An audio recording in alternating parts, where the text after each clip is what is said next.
Yeah, I forgot the massive map.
I think everyone's here, right? Are they? Looks like it. Yeah. All right. Sorry, I was just reading some notes while we waited for. I didn't hear the little dings of everybody getting on. So. Fries are done. All right. So last we left off, you came across this clearing. You fought. You won. Barely. One of them was still alive. It was this one here, so I'm going to remove his X. So we kind of ended pretty much right at the end of the fight. I don't see everybody on the. Oh yeah, 1, 2, 3, 4. Yep. Okay, guess you're all still there. So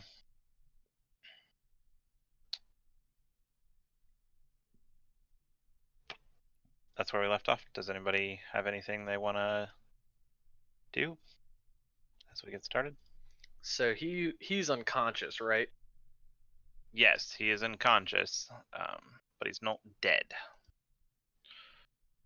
He's not dead yet. Yeah. Did you stabilize him? I don't quite remember. I was going over to do that. I was going to I spare the thought you dying said him, he was stabilized. but he's He just. saved. You said he was stable. He just was unconscious. Okay, so he's stable and unconscious.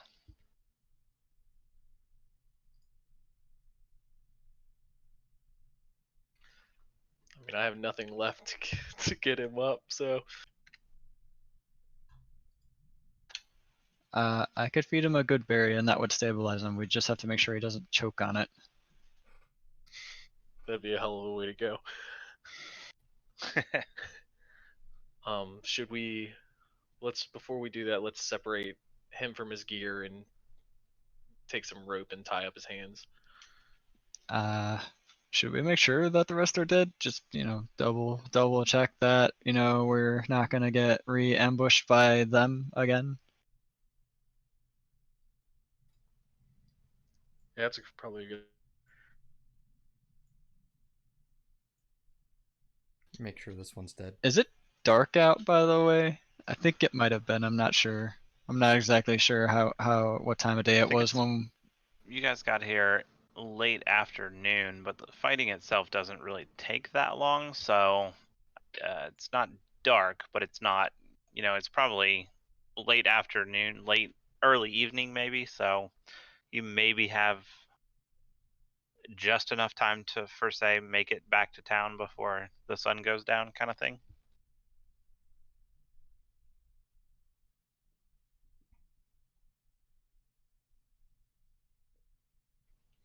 Well, let's. Okay.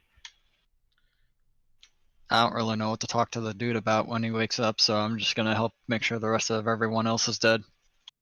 And Spider people included. I'm still a bear, so I'm going up to this guy and just gonna claw at him and make sure he's dead. Well, if he wasn't before, he definitely is now.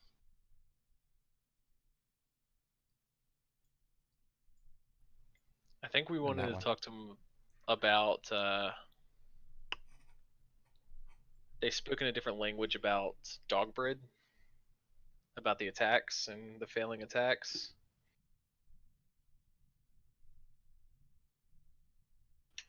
I should have talked about this out again with you, Hedon, but Hedon, I want to pick a spell, and it kind of depends on how much you feel you might need dark vision or not. You can't change your spells till a long rest, though, right? Correct. Still need to bring it up though, because I do have to pick a spell on level up.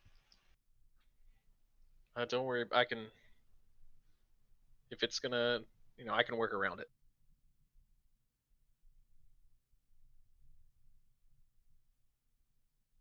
Wait, don't druids just have a list of known spells that they can prepare in the morning? Yeah, but they have to prepare them every day. Yeah. Yep.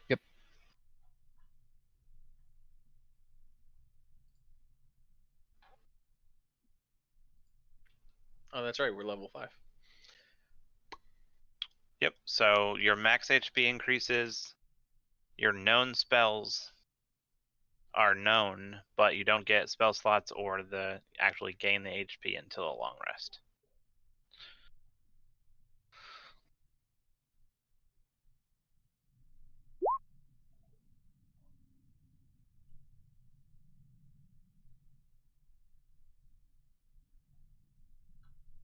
I like how all of you are get 5 We're- average HP. We're just taking the average. Well, I know, but it's all the same hit dice. Well, it's because we're all casters, so we all have the same hit dice. Oh, yeah, that's true. Stillborn, are you still there? I'm here. I haven't heard you talk yet, so I just want to make sure you are actually here. Okay. Yeah. Yeah, Cirrus would probably just go around to all the rest and still in her bear form and just make sure they're dead. Okay. And after that, she'd drop her form and then start ritual casting Detect Magic. Never mind, Hedon. I picked my spells, making sure that, since there's so many healers in this group, I don't really think I need a couple of the level 1s. All right, sounds good. Still have dark vision for you. Real MVP. Darn Skippy, you need to see, man.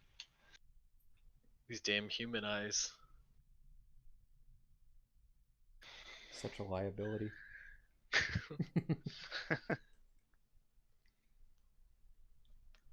All right, so after everything is after all the bodies have been checked, I'm ready to. If anyone wants to come over here and help me with this,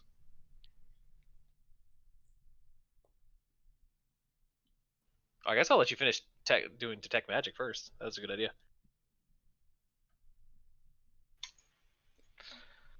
Detecto Magico? Where are you? I- Right there, right? Yeah. And it lasts for a bit, so I just walk around the bodies while concentrating on it to see what I could find. Yeah, concentration up to 10 minutes, so would just keep it Yeah, up and for the walk around range, and 30 feet. Okay. 30 feet. Yeah, so you don't see anything down here. When you get up to the top, you see 2 sources of magic. One from here, and actually 3, and 2 from here. Can I look for what magic I'm Oh. detecting off of them? I lied, I forgot. This guy's down here. So there's one here. All of the blood elves have magic on them. And then the one at the top has 2 instead of 1. So the aura shows you what type of magic. It is all evocation. All the ones down here are evocation magic. Are you searching the body to find Yes. Yeah, if I sense something, I try and find it. Okay.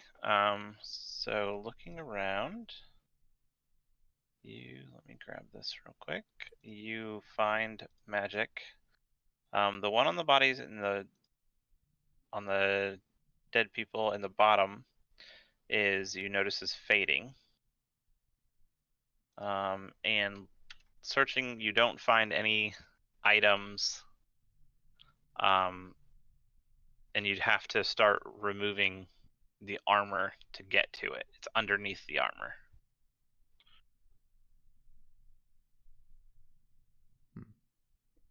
So are you going to take the time to do that? Sure. Okay, so he's in full plate at the bottom, so taking the time to take that off. You don't have to take the whole thing off. You just have to take off, the vambrace and then the whatever's on his thigh. And on the outer thigh of the guard down here, you see. I'm gonna put it in Discord chat. You see a tattoo that looks like this droplet with a red fire kind of in the middle. It depicts as evocation magic, and it is, like I said, it's fading. When you get up to the one, this is the one that you murdered, you clawed at with a bear. When you get up here, you don't detect magic. You get over here, you find the same thing. You find evocation magic. His is on his chest. Hey, murdered. We weren't attacking indiscriminately. Yeah, They you all were. murdered everything. So up here you find above his right pec on his chest, near his shoulder, the same thing. It is a strong evocation. You don't have, it's not fading or anything like that, but it's the same tattoo as you see on the guy down here. Same thing you had to remove. He doesn't have any like big armor, so you're able to just kind of move it to the side and get to that. Up here near the spellcaster, you find a ring that is giving off a magic aura. I don't actually know what aura that is, but the ring's definitely magic. It is, we'll say, abjuration, maybe. And then you also find a tattoo on her right calf, and this one is also fading. Okay, I'll take the ring, and then I guess I'll, since they were complaining about money, I'd probably search their bodies for money. Yep. All searching all. The hags don't have anything really. The elves altogether have 500 gold on their person. Let's give the two halves to 250 each to Eden and Silborn, since their money went poof. Thanks. Thanks. You sure you don't want to buy more pretty clothing with it? I did get shit all over this. I'm kind of pissed off about it.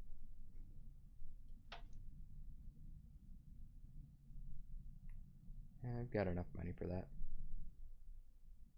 And then some. Valid point.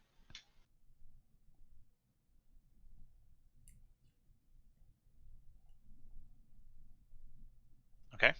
What are y'all doing? After all that, I'd walk over and hand a good berry to Eden. Hey, Silborn, would you come over here and chat with this guy too? Sure. You are the people person. I don't know if I understand him. Well, maybe they can understand us. He was Can we talking say- Sylvan earlier. During that time where they were walking around, could I have been binding his hands? Yeah, that's fine. I don't understand Sylvan or speak it. Oh, we'll see if he speaks common. Silent, you are a bit quiet in your mic. Too bad. Deal with it. I don't want to deal with it. How rude.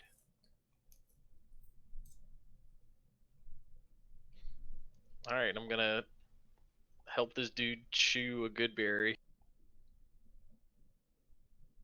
Okay. Take some time. He's stable. You kind of put it in his mouth, and you kind of crush it up and put it in his mouth, and he unconsciously just swallows, as I feel like a person would do, bringing him to 1 HP and consciousness. Narrowing his eyes, slyly kind of looking around. It takes him a minute.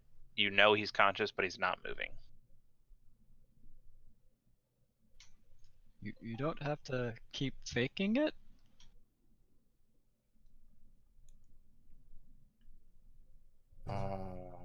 He opens his eyes a little bit.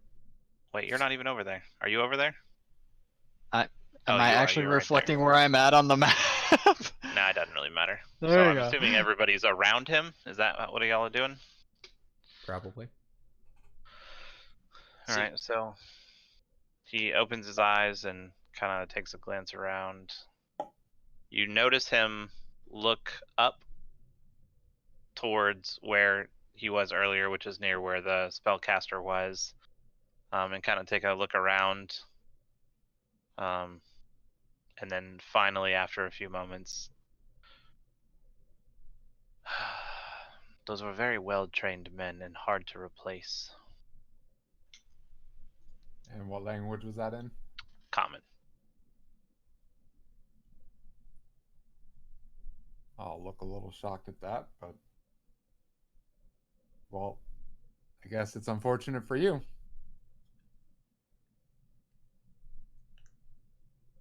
Yes, what do you want? We're more curious as to why you started all this. We started nothing. These hags started it, and if it wasn't for you, we would be on our way by now.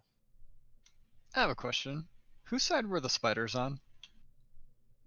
What spiders? The spiders, the Spider-Men, the creepy whatever the hell's.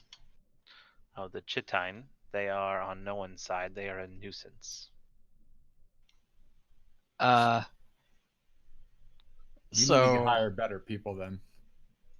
you were legit in the middle of a huge pack of them? Weren't one of the Chitine out of character? Weren't one of the Chitine like around the hags period?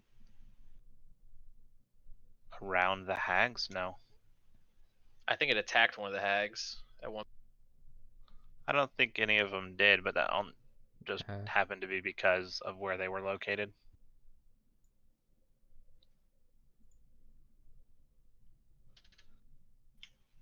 So just because it was a while ago, none of the hags did get attacked.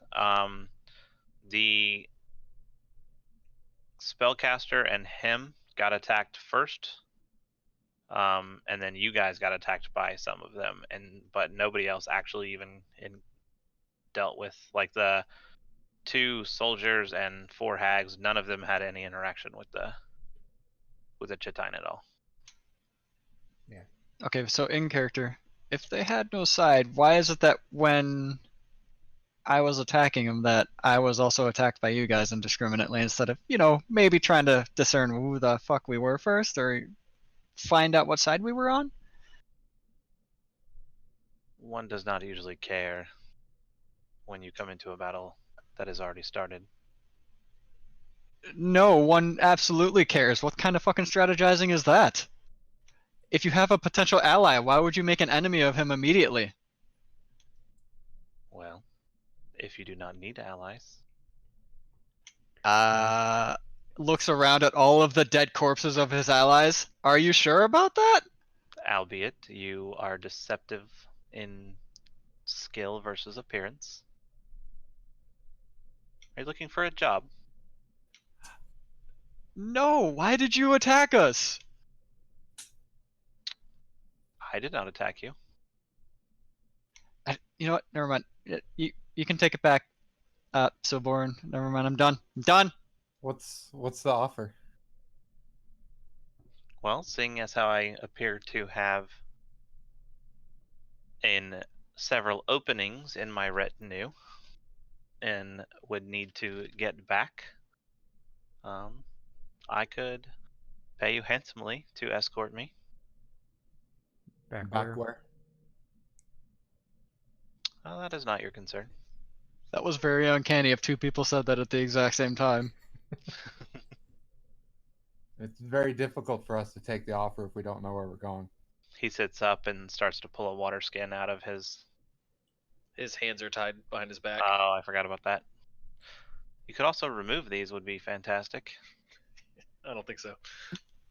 You attacked us! You were meddling where you shouldn't have been.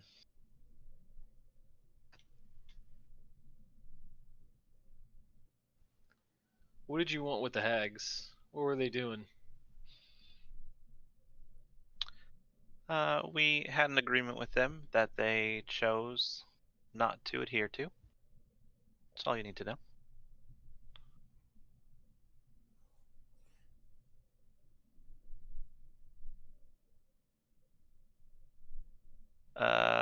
He'd make a performance or strength check.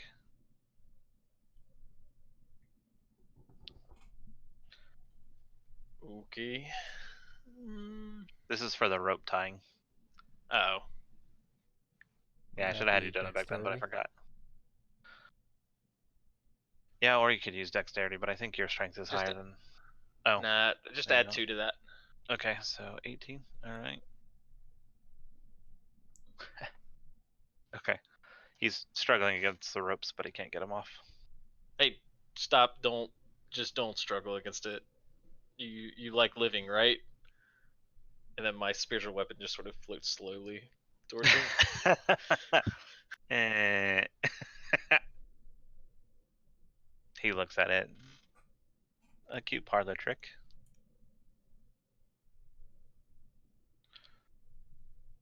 Let's see, what do you have? What do you expect to get out of this conversation besides the job offer? Who are you people? That's a good question, but unfortunately, since you don't like to answer many of yours, we're not going to answer many of ours. So,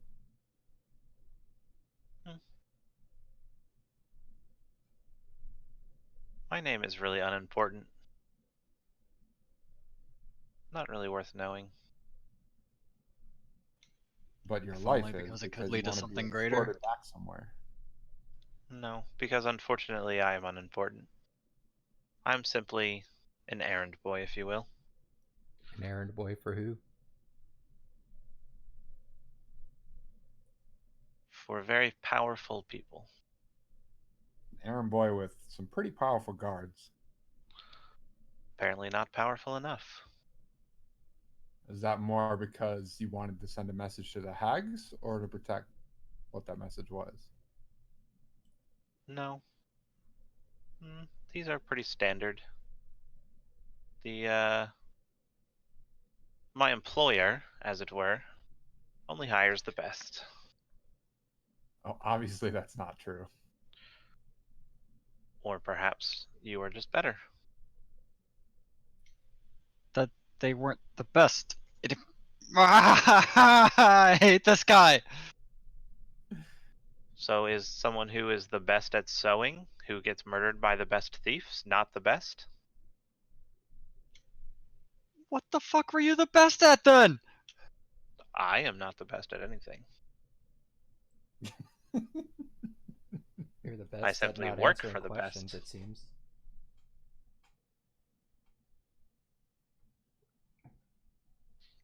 Listen, I'm not gonna lie to you. We literally have you in a bind.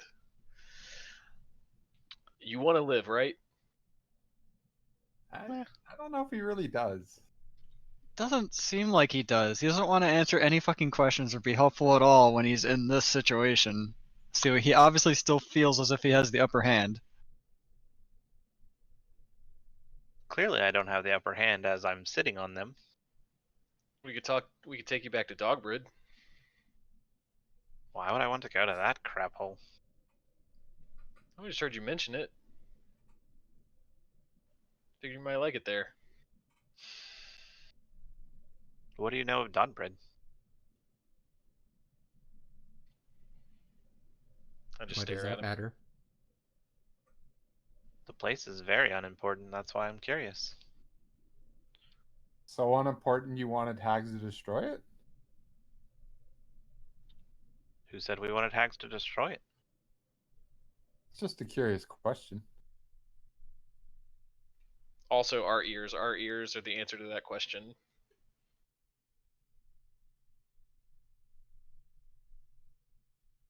Your guards were neither strong nor perceptive. Well, I certainly didn't hire them for their intelligence. Well, most of them, and he looks back at it, the spellcaster. So you hired them? Not your employer? These particular ones were hired by me, my personal guard, from what I had available to me.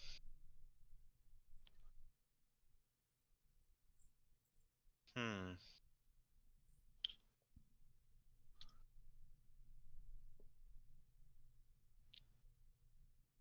So, about that job.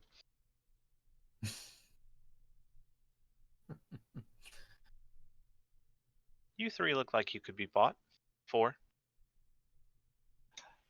I look at Saris and say, did we actually have anywhere we were going? We had a direction we were heading, right? Ah, this was what I had seen. Ah, right. See? Perfect. It's not out of your way or anything. Why not get paid for traveling somewhere new? But we don't know where that is. We could very well be going to a place we've already been. Or we could be going to a place where everyone is waiting to kill us. Why did you want the hags to burn down whatever place? That's not your concern. It is our concern, especially if you're trying to hire us. How many good berries do you have left? We can make, between the two of us, probably around 50 or so. Mm. Out of character, that's absolutely a bluff on my part because I have no level 1 spell slots left, I don't think. Hold on a second. I have 1 left. So 50. Yeah, so 50.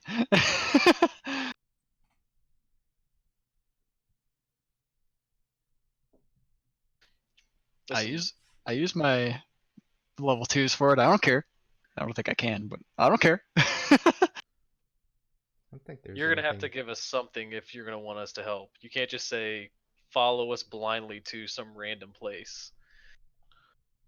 How about you take me, to begin with, to the capital of Ozoth?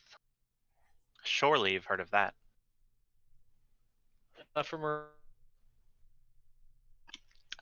So these, I don't know. Sil, are you actually from around here? Have you heard of it?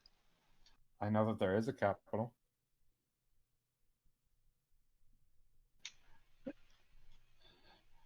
So what's the difference if we take you to this capital bound, or if we take you to this capital as escorting you? You won't be able to take me there bound, but escorting me. How's 10,000 gold apiece sound? Too good to be true. No such thing. Insight check. Yeah, Yeah. go ahead. That's a thing. I'm doing it. Where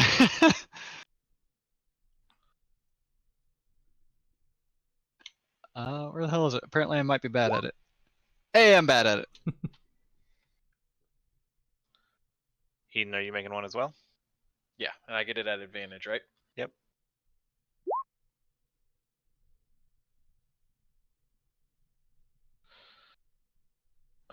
Yeah, he seems to be telling the truth. He seems like more of a sweet talker than Silboran does. I mean, it's his job. He is a messenger after all. You know, regardless of 10,000 gold, I don't care. don't care about the money. Well, what do you care about?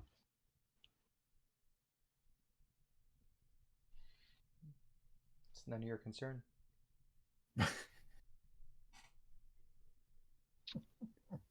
You're not concerned with a chance to see the world? Not everybody gets into the capital of Ozoth. It's not like you could just walk into the capital dressed like that. You know, it's actually partially that reason that I don't really care for cities much anymore. So I don't really care to go to the capital of Ozoth either. Have you ever been there? I've never been there, but I'm caring less and less by the moment to go there. Unless, Hedon or Silborn, do either of you want to go? I'm just kind of. It's up to you guys. Ceres is the one that brought us here. It's only befitting that she makes a decision. I don't care about going to a city.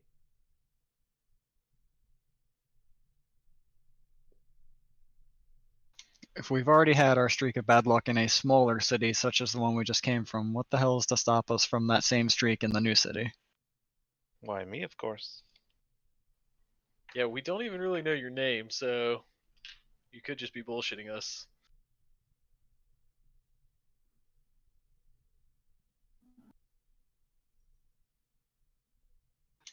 I'm confused how you're wanting this to go. He wants to get back to the city. Well, yeah, he also wants to report that his hags failed at whatever job they were told to do. I mean, they're not really his hags, but I understand what you're saying. You know what I meant. I do. That's what I said. That I'm. he wants You know to what? get back to the You know city to what? report to his head, whatever. That's If I what had he's- silence, I would cast it right now Why? because I'm annoyed. Okay.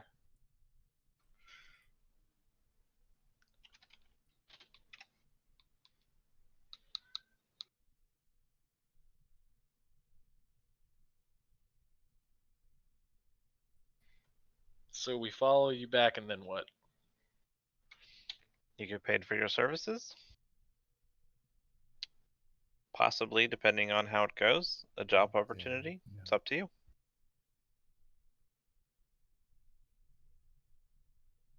You know, it's kind of one of those things. Have you ever heard the tale of the Crazy Hermit? It's actually a poem, really. If you would indulge me for a moment. You know, it goes along the lines of the fact that, and I'm just going to recite a poem off the top of my head, Okay. and I'm going to charm him. Okay, what is that?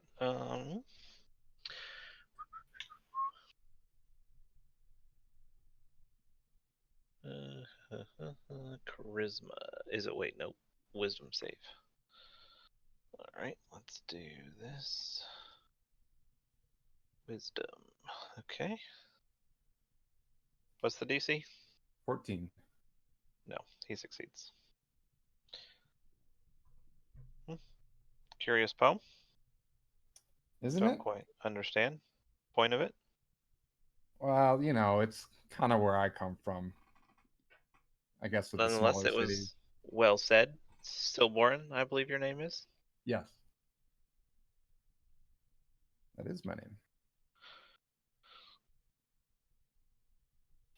Don't wear it out. Do you have any arts like that in the city? Oh, in Ozoth. I'm surprised someone as well trained in the arts as you does not recognize or wouldn't recognize the largest wealth of art in the world. Well, unfortunately, I came from another country, so it's difficult for me to really get in on that. What about your employer? Does he have access to some of the arts? I mean, he himself indulges in whatever he wishes, I'm sure. Does he? Does he have any works I might recognize? Oh, he himself is not an artist.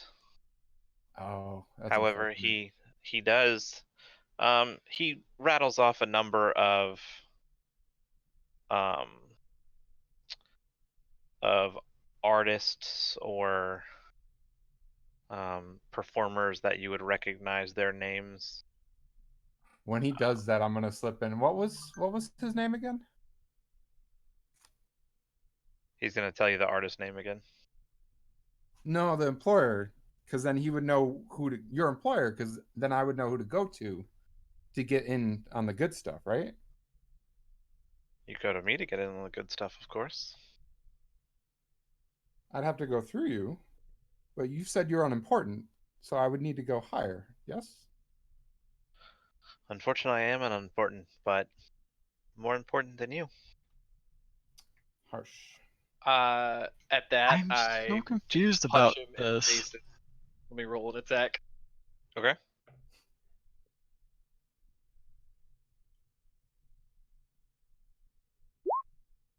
It's not with my mace, but so I guess it was my fists. So I'm probably not proficient. So is- that's minus Well, 3. he's prone. Yeah, I He was is gonna say prone. he's You prone, are so you definitely proficient- get advantage. In unarmed attacks. Because it's a basic weapon.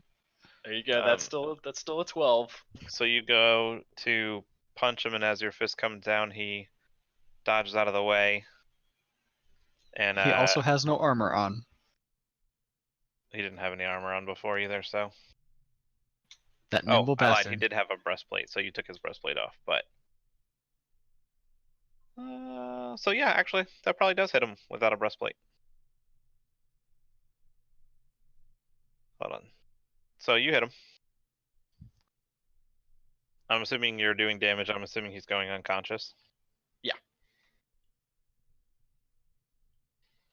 And Okay. then as soon as he goes unconscious, I'm going to cast Spare the Dying on him, which does not put him at 1 HP, but Yep, he'll just pass his stabilizes him. Yep. Okay, he's out for a second. That was rough. I don't think we need him to actually go to Ozoth if you guys wanted to. You're in Ozoth. We had the we have what the tattoos look like that were fading. That would probably get us to whoever his boss was. I'm sure there's something we can take of his. The tattoo didn't fade. The magical aura of the tattoo faded. Okay, Just we could clarify that. We could take a sketch of the tattoo. They all had it. Well, so here's what we kind of all need to understand right now. Regardless of how we wanted this to go, right now it's not great. So if we don't go with him, and I'm not saying we should, but if we don't go with him, the message he's going to bring back is the hags couldn't do what they were supposed to do, and there's another group that was meddling in our affairs and kind of knows what's going around. So we're going to be on somebody's hit list that we probably don't really want to be. And the flip Definitely side is not. not much better, because if we do go with him, there's no guarantee it's going to go any better.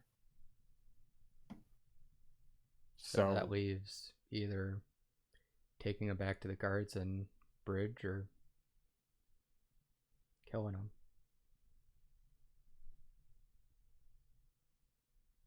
I don't expect the guards and bridge to do anything at all.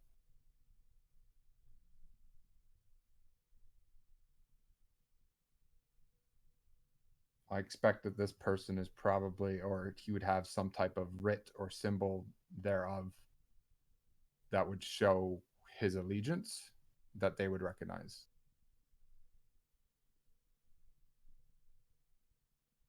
If he's saying his employers is as powerful as they are.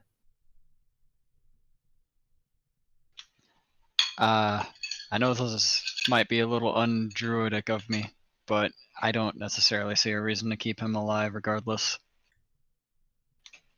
Indiscriminate attacking aside, he still talks like he has the upper hand, and 10,000 gold per person, that's just too good of a deal. He wants to absolutely trash us when we get to Ozoth. I'm not very well versed in your druidic ways, but I understand you guys are usually in tune with nature. And life and death is part of nature, yes? Very much so. I don't have a problem killing him. My luck to Hedon. Saris, you're a big proponent of this as well. It's. I don't like having to kill him, but it's probably He's- safer in the long run to kill him. Not gonna leave us much choice. He's gonna be a thorn in Yeah. our side if we leave him. However, If we don't kill him now, we'll be forced to kill him later, or he'll kill us. We had 50 good berries left, right? Isn't that what you said? oh no, I'm out of spells. Actually, that was a bluff. You bluffing? Really? I would have thought you guys could have seen it much easier because I can't even keep my face from smiling as I'm saying it right now. But I wasn't really paying attention to you. That was one of the reasons I hit him. I thought we could bring him back if we needed to. well, maybe Saris can I like have, 10 times. I Do have we? one level What do we one need to bring I, him back at this point? I can get 10 more good berries, and that's it. I'd like to get the name of his employer. We're not gonna get How? that from him. How I don't how know. are you going to get the name of his employer? After facing, if he doesn't care about dying, then we just hit him again, and that's it for him. If maybe this knocks some sense into him, maybe he wants to live. Maybe he thought we were bluffing about just killing him.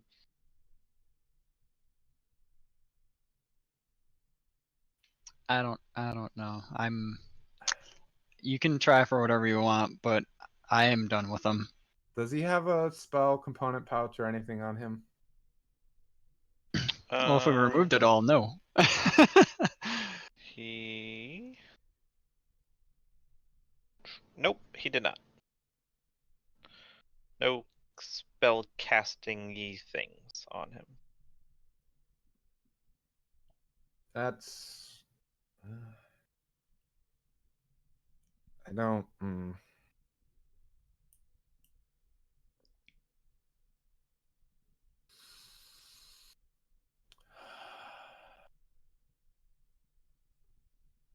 I'll cast Goodberry, hand the berries to Hedon, and just How much does my Walk over character him. know about magic? Because I know how much my player knows about magic.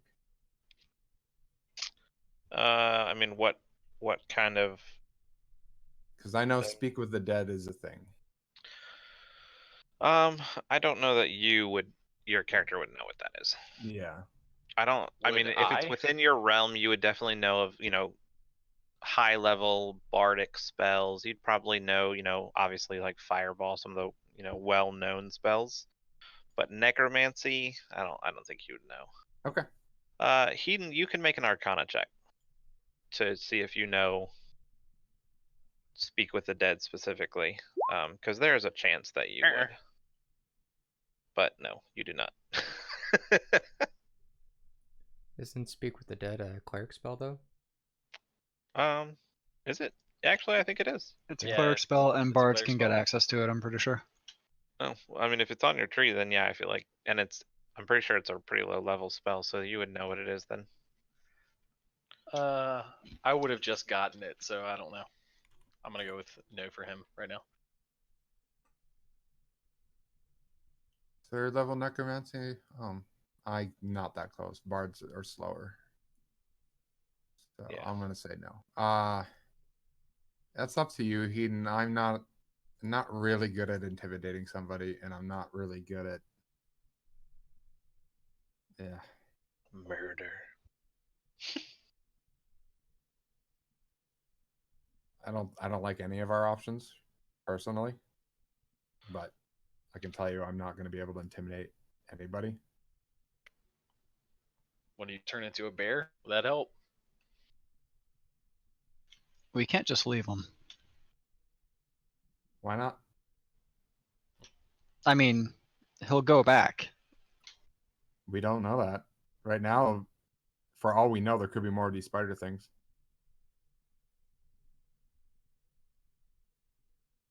But there's still a chance that he'd come back. It's true. So that is the question then. And he knows our faces, and he knows some of our names. I if not all of our names. Well, he knows my name. I don't know if he knows. Well, it is what it is. I'm gonna leave that choice up to you guys.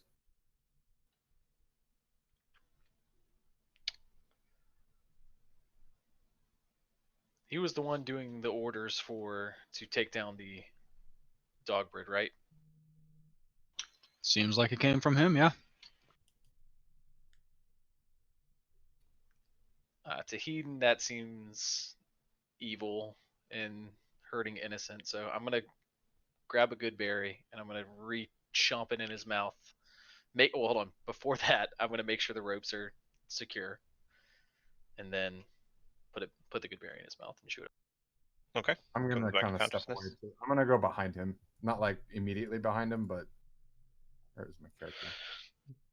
Kind of like Probably a- walk over to a tree and just sit down and hug my knees to my chest. He looks around. Kind of sighs. Well, that was rather unpleasant. Thanks for that. Yeah, this is your last chance. The rest of these guys over here and girls want you dead. You're unimportant. I'm giving you a chance to live. You tell us who your boss is, we'll walk you back. If not, you'll just die. Well, that's unfortunate. I thought you were smarter than that. Nah, you apparently don't know me. He mutters a single arcane phrase, All right. Well, and you see is he doing anything? I mean, do I have any reaction to it? If he's starting Roll. to speak a spell, yeah, like right in front of me. yes, but it is a very quick spell. Single phrase. No motion, anything that has only a verbal component. And as he speaks, he kind of opens his mouth to speak, but then as actually words come out of his mouth instead of being, a language, it is arcane incantation. And by the time you realize what he's doing, you see his blood start to boil and he keels over dead. I mean, that Hey, seems like it was more painful than anything we would have done. Yeah, I mean, You notice that the tattoo he had kind of flashed. Like a red flash came from, I'm assuming, beneath his shirt, unless you guys didn't put a shirt, took his shirt off, in which case you saw it flash, and the color from the center of the tattoo drained, and his blood boiled, and he is a very disgusting, half melted corpse.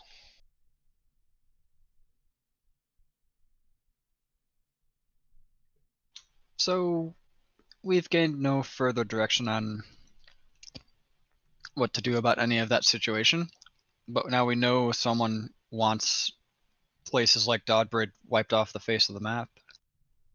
we know that the tattoo is somewhat giving them power or maybe ties their organization together. Can someone that's okay at drawing sketch that down?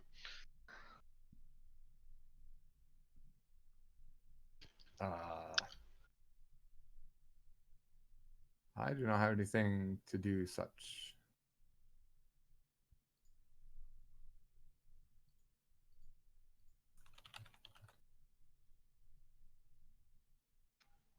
I'd really hate to just take a fucking arm, but that's rough. I got you.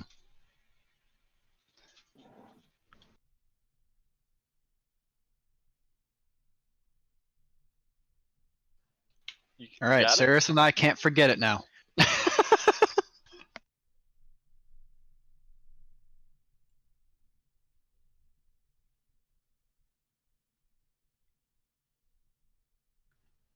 All right, that's good enough for me.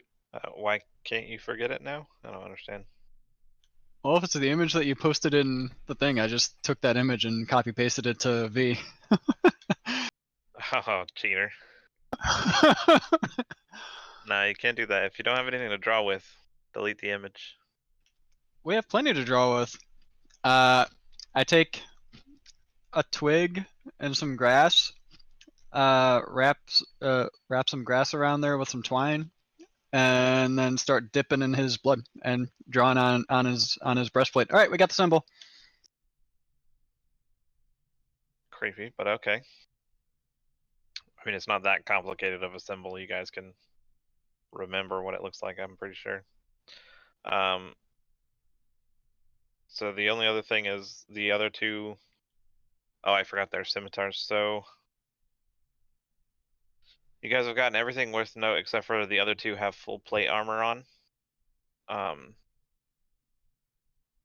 Two, very large tower shields and two scimitars.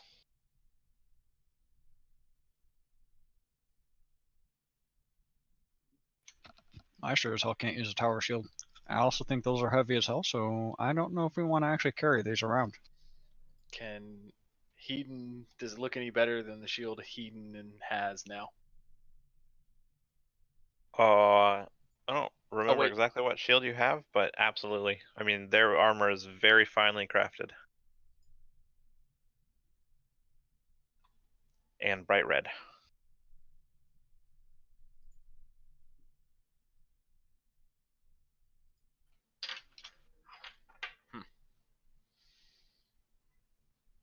My mace is one-handed. I can grab the shield.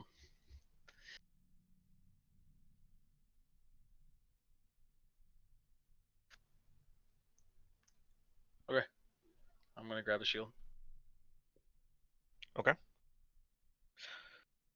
You have a red tower shield.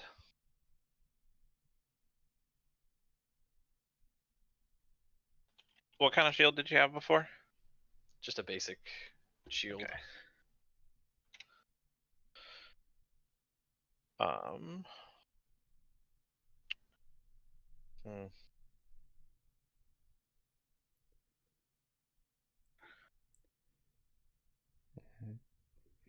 Might want to be careful walking around with that if it's might be. If it's bright red.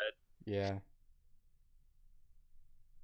So D&D doesn't distinguish a wooden shield from a metal shield in terms of AC bonus, but it is a lot sturdier and, not susceptible to fire, for instance. Okay. Yeah, I didn't think about bringing it into the place if they might ask where I got it from. Just gonna drop it. It sucks. I kind of want it, but I don't want to go into this place if we're heading there with it. I don't feel that we need to head there unless you want to actually try to look into this issue. I would Well, say we just it's probably to wander our around. benefit to look into this issue at this point, since it seems rather severe. This elf is wanting, yeah, as I said, city's dead. That's far beyond the scope of just normal planning. And if we've already been paid for saving Dodbrid, if we don't do something about it and it gets attacked again, then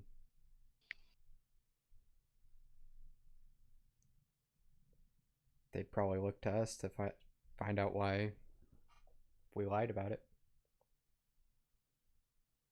Well, I doubt that. We've shown evidence of our part in that being handled.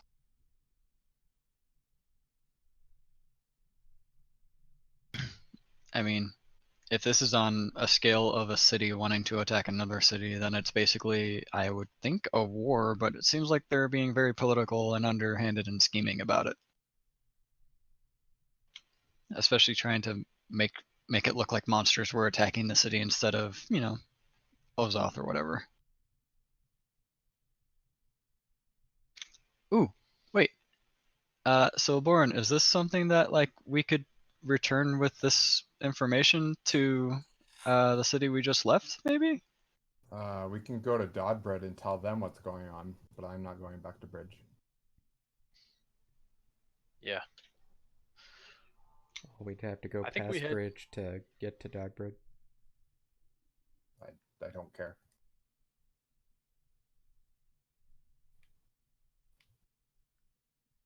I'm pretty confident the regional protector is not going to give a shit. Maybe we'll come back across that strange wizard.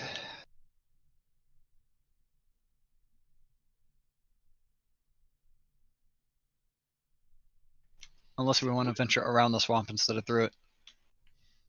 I just realized we have no idea how to get to the capital, do we? Nope.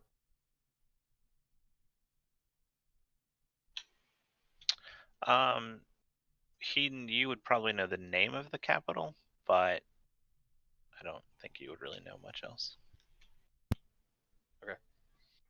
Well, apparently capital city is Ozoth. That's what we were told, right? I think that's the continent. That's or- the. I know.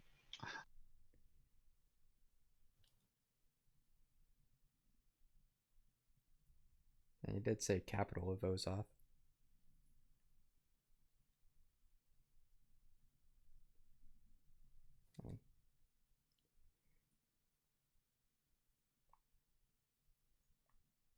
Whatever we decide, probably don't want to camp out here because if there's more of those spider things, then Yeah, I guess. Do we even want to bury these people, or do we just are the spiders gonna have a meal? I think let the spiders have the meal. And just because it was a while ago, you guys did not. This trip was not back towards Dodbrid. it was the opposite way we had come. Yeah. Not exactly, but it was a roughly. different direction than where Dodbrid was. Yeah, we basically went out the other entrance or something, right? Yeah.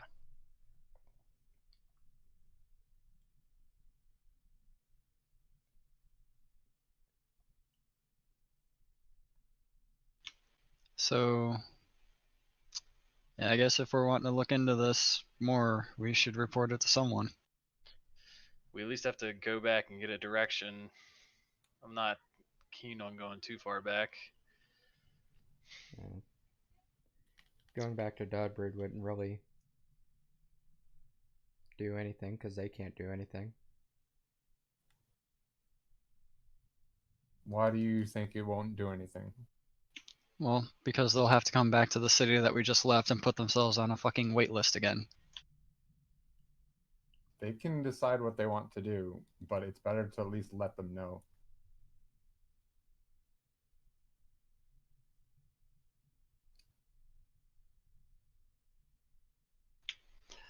I'm down for anything, because at the moment we're pretty directionless otherwise.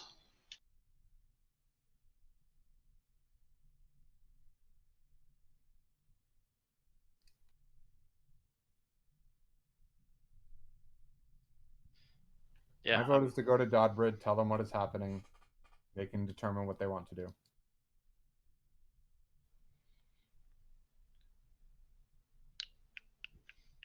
yeah, that's probably a week's journey, right? That's about how long it took us to get here. Yeah, roughly. Yeah. A week's comfortable journey. You could, push it and make it go faster if you were so inclined. If we take a nap or we take a rest, I could send a message down to Dogbrid tomorrow.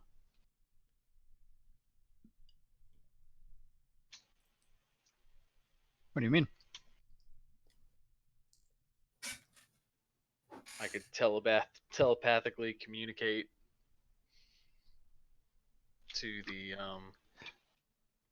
It was The the thing dwarf. he was talking about before. He just didn't do it because we actually needed physical proof. yes.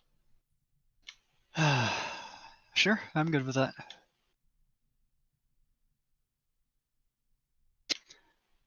So about that not resting here thing. I go to help Saris up from where she's sitting by the tree. She'll get up.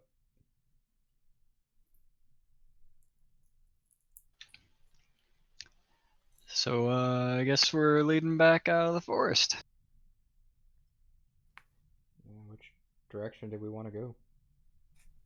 Do we want to head back towards Bridge or?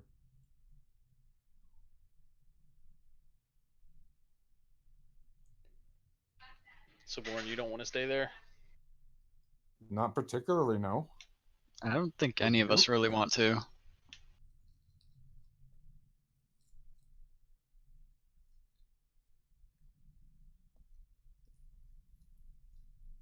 I really don't even want to go through there. Well,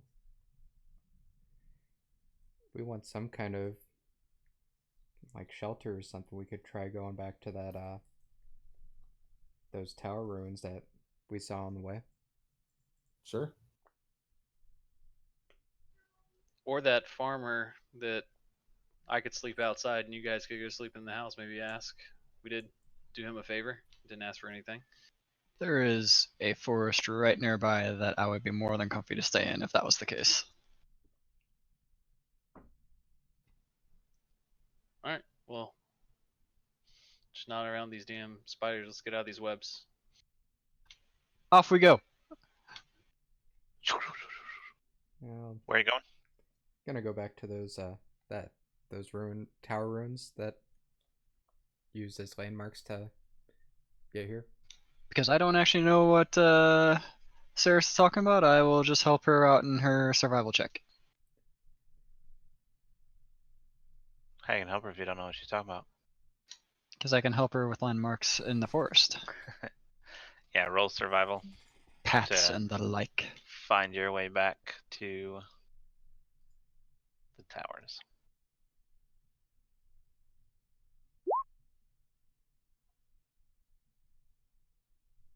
Huh? Why is there a fireball there? Hayden, a fireball is not a survival check. Spiders! Yeah, he's like, I hate webs.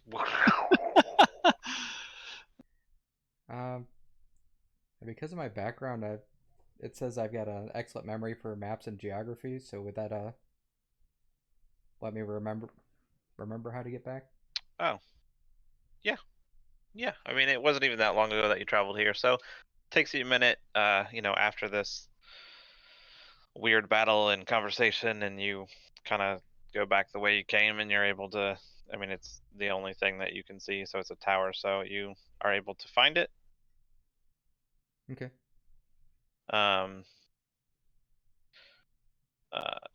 For purposes of time, it's literally just a ruin of a tower. There's nothing special in it, nothing particularly comfortable or safe. I mean, it's a tower ruin. Like, part of the roof is missing.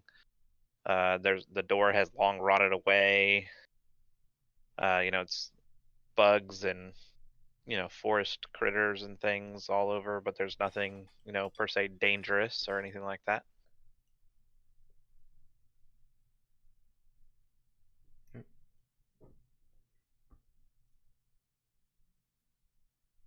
Yeah, so you could set up camp here or whatever you guys want. Looks good.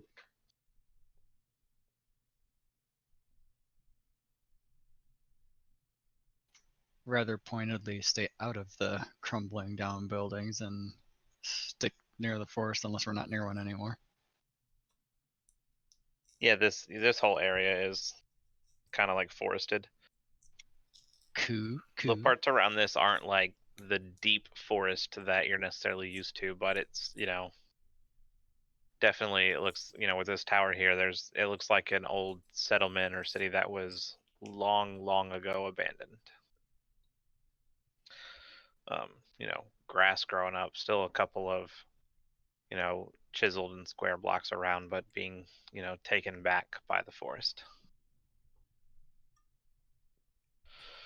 With that, you guys, anything you want to do before bed? Yeah. I guess we should come up with watches. That way, any further elves or hags, any of that stuff, or maybe just spiders, don't come a knocking. I can take the first watch so I can have a little bit of light. I'll take second watch. I guess I'll take the third. Does my dark vision need concentration? I don't believe so. Just lasts for 8 hours. No, no. Dark Vision does not need concentration.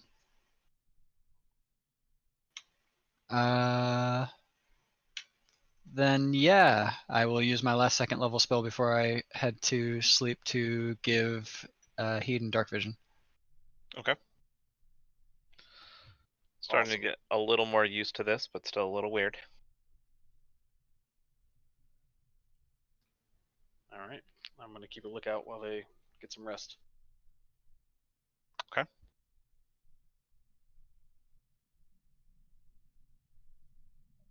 Yep. I mean, nobody else is doing anything. The night goes by. Everybody's rested.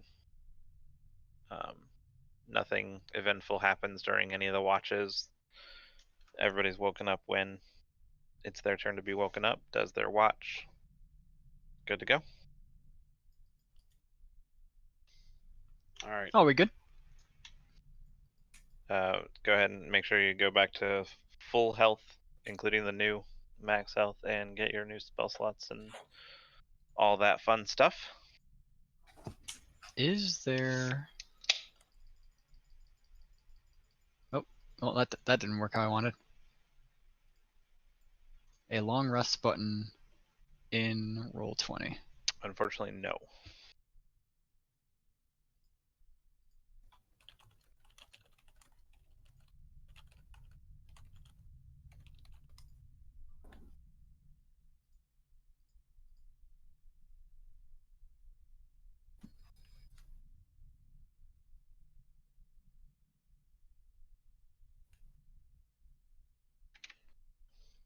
All right. So we're all sort of waking up, sitting around. I'm gonna say, I can send a message to the Dwarven Mayor of Dogbridge.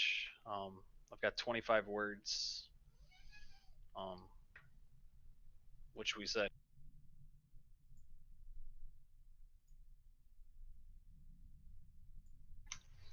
We found the people behind the attack.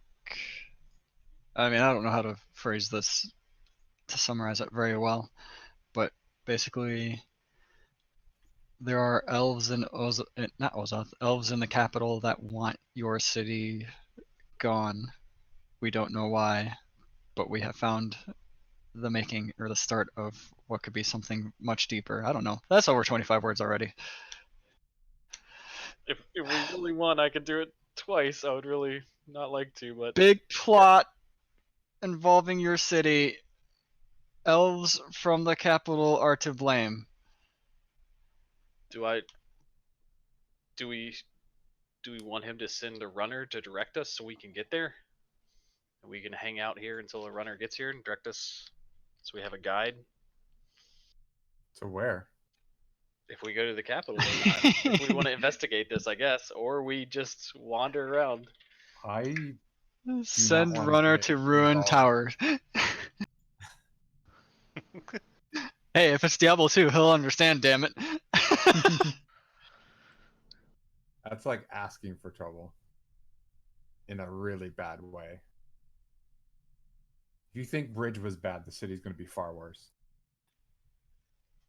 Do we want to hunt down any leads pertaining to this, though? Because these people are obviously wanting to continue their city destroying, and that guy being a nobody, there's going to be more that want to do it.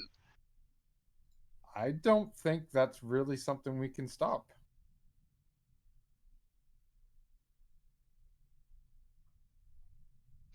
Then where do we go?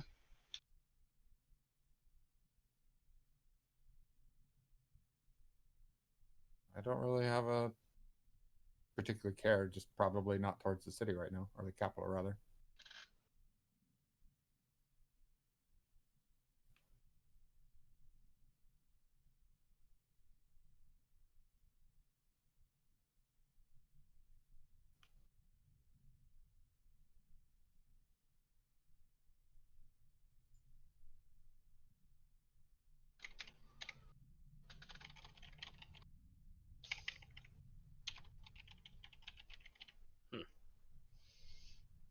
Is there anything you druids need to do? I'm in a foreign place, so I'm not sure about Saris, but I've really just wanted to venture out and basically find something to do. And as far as I know, this is a pretty big thing. But I actually agree with Silverin here that it's going to happen regardless of what we could try to do to stop it, especially if an entire city is backing whoever these elves are. Why don't we just keep going southeast, see what's down there? Do we remember what the wizard said besides just clearing out his swamp? Nope. Sirs? So You're asking me to check my notes. I'm taking it. I'm gonna walk off by myself and sort of sit down and put out my tokens to Lathander, and I'm gonna shoot you a couple messages, Frank. Okay.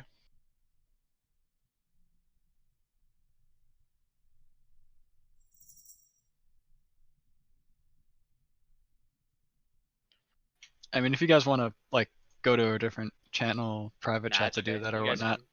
you guys can talk. It'll only take me a second to type. Oh, we're I'm all quick. gonna be quiet. We'll drop down real quick. Okay, fine.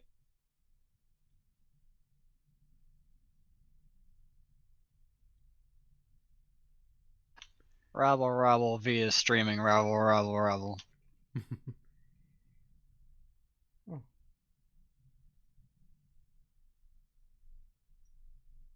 Apparently, capital of Ozoth is Ulmor, which is south-southeast near a giant lake. Apparently, we were told that at some point.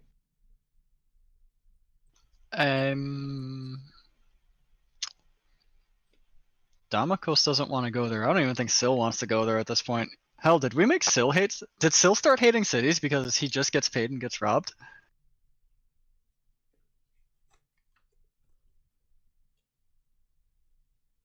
Syl is quiet.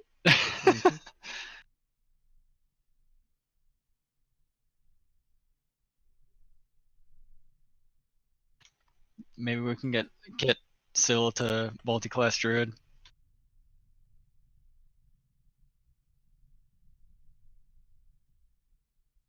Yeah, I didn't have anything else from that wizard.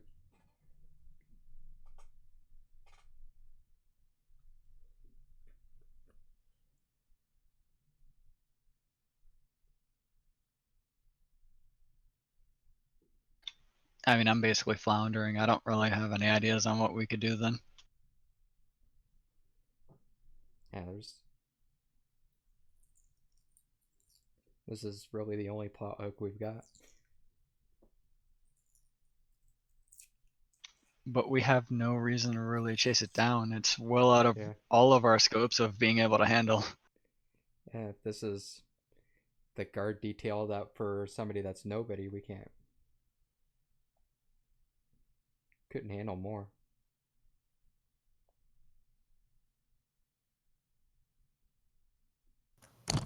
Yeah, let's totally go to the main capital city where there's a wealthy person obviously wanting to get rid of a city that has enough money to throw around, and we just want to stir up the pot. That won't end poorly at all. Tell us how you really feel.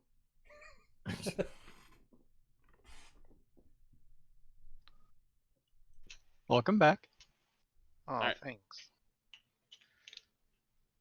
Okay. My god didn't care. Has no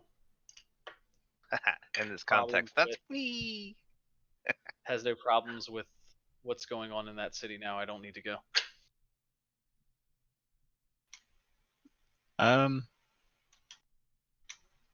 So where do we want to venture?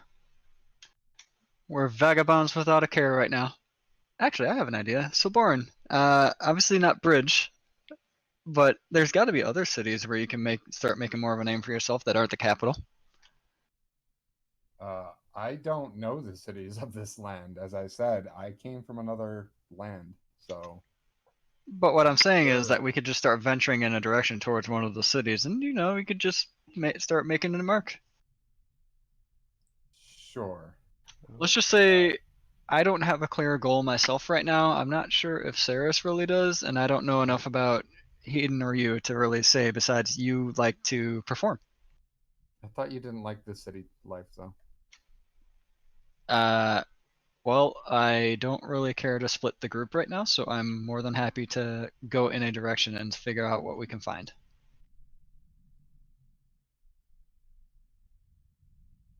Okay. If we don't know where anything is, we could find a city and see if there's a map we can buy.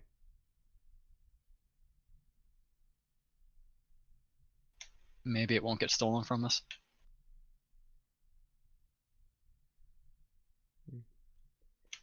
Not every city has to have a hell of thieves and like super skilled thieves in them, right? I don't know if there's super skilled thieves in a city as small as Bridge. Who knows?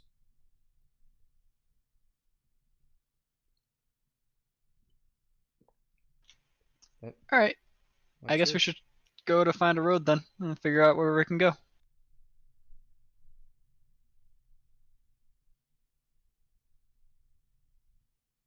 Hearing no argument from Hedon or Silboran, we do that. All right. Where are you going? To find a road, probably back kind of towards Bridge, but not actually heading into Bridge or anything like that. But yeah, trying to find a road so that we can basically go away from Bridge. Okay. would help. General direction, you guys being in this area for a while. Yeah. I mean, you're able to find a road. It's not a nice road. It's not, 4-lane paved, anything like that. But it, Do seems wagons like tread this road? Yeah, wagons definitely tread this road. Okay, that's good enough for me. But it's more I of a don't road actually that's know like much a about anything else. single lane with every once in a while there seems to be like a widening of it. But you can definitely see, wagon trails. It's not just a dirt road, but it's definitely a road. And that's good enough for me to travel down. Okay. And you're going away from Bridge, which is easy enough to figure out, right? Correct. Okay, so you follow this road. And also presumably not southeast towards the capital. Not southeast. I mean, I think that was the direction. Yeah, that's what I really had the on. only road that is there. That is the only road that is there. Well, that's the only road you found so far. It's heading southeast. Ah. Can you take us to the map page or no? I can take you to the one that you have. Where is it? It is indeed this one. So, yoink. So the black box is a little bit old. That was the swamp. You didn't drag the players there. You only put yourself there. What? No, I did drag the players there. I still I'm see still the on the other battle. map. There we There go. you Is it there now? Mm-hmm. Yeah. Yep. Okay, what are you seeing? Mountains. Mountains in the middle. Okay, good.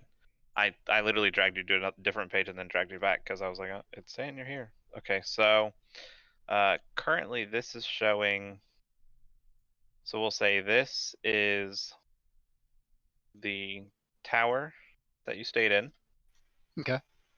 So I'll delete that now because it's not actually relevant anymore. But so you were there, and the road is heading in this direction. You haven't actually heard of this place, so just kind of ignore the other names because I forgot to take them off. But Then so you're sure, heading we will follow that road. southeast towards this river right now. Yep, we'll do that, and hopefully before we get to whatever, I don't know, we'll see.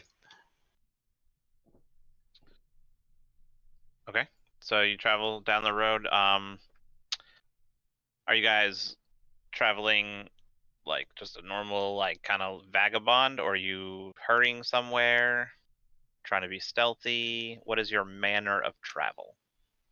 The hell do we need to be stealthy for? We're vagabonds as it is. We don't need to rush, and we're good. Just walking along. Okay, just walking along. Keeping an You eye walk out for and seeing several if hours. There's anything Don't see interesting. anybody else on the road. Eventually, you get to a fork. One heads. Well, actually, that would take you a while. So, we're gonna do some downtime here.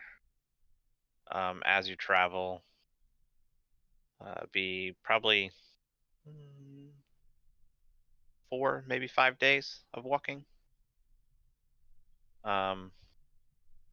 Traveler style camping, little places by the road. Anyone want anything in particular during this time? Nope. Okay, so go ahead. I will test my amulet to figure out about the berserking wild shape form thing during some of the downtimes. Okay. You notice that you are now, as you practice with it, you are able to, pretty well control, the rage. As if the amulet kind of unlocked it, but is not of the amulet itself. And you are able to use reckless attack while wild shaped into a woodland creature at will. Okay.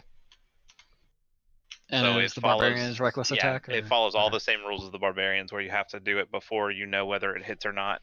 Like before you roll your attack roll, you have to announce it. It gives you people get advantage attacking you as well. All of those same rules. And then just to reconfirm, the wild shape was like CR 1/4 or CR 0 or something? For what? The free wild shape that I get on No, top the of the free wild 2. shape is CR0. CR 0. So basically a cat. Yeah, I mean, whole slew of things, but CR0. So, bug, squirrel. Oh no, squirrel might be 1/4. They're feisty. Just kidding. Alright, got it. But that, actually, that brings up a good point. I'm glad you said that. Where is that? There it is.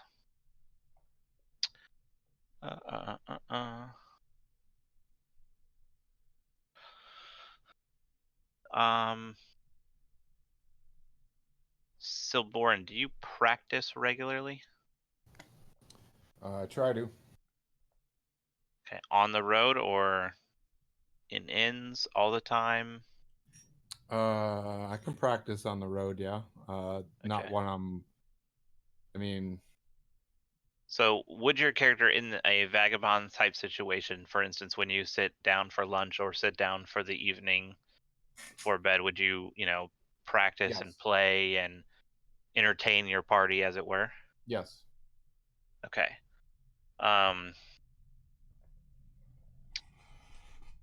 So as you start playing one night, your coin in your pocket or around your neck or wherever it is, and as you start playing, you notice that as you're striking the strings of your instrument, you're what do you play? A lute, right? I have a lute and a lyre. Which one do you play most? I forgot what they look like. I think the lyre is like a stringed thing. I don't actually know what a lute is. The lyre. The lyre is much easier. The lute is a big guitar. Okay, and the lyre is It's more of a small harp. small harp. Okay. So, yeah, okay. So as you play your lyre and you have your coin, you notice one night as you're playing that as you start to play, almost arcane energy starts to coalesce around your fingers as you play. And it kind of, startles you because you're not casting a spell and you're used to arcane energy when you call upon it, but it kind of comes out of nowhere, startles you, and as soon as you stop playing, it stops. Okay. What do you do? Keep playing. Okay, so you start to play again. As you start to play, again, you notice, some arcane energy starts to kind of coalesce on your fingers, and then starts to kind of come out almost as a sound wave from your fingers.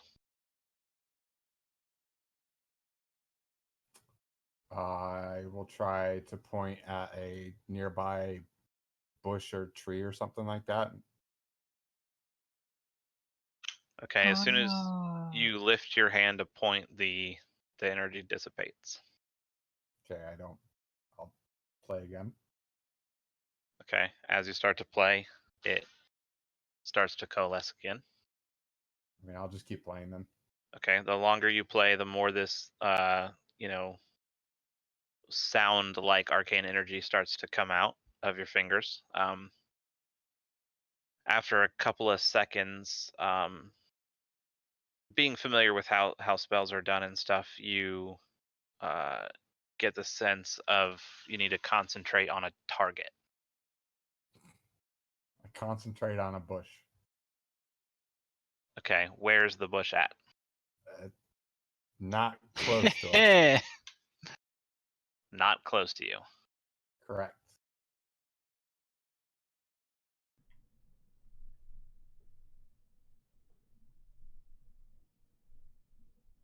Okay.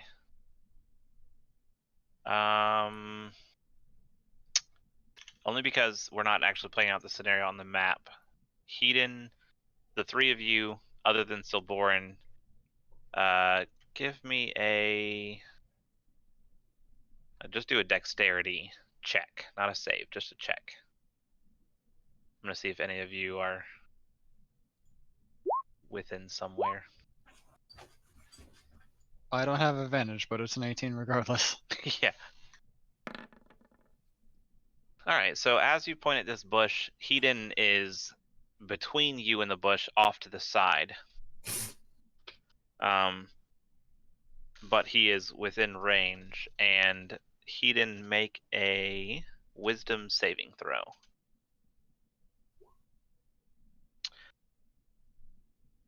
Okay. So you start to play. You point at the bush. Hedon, you feel an effect.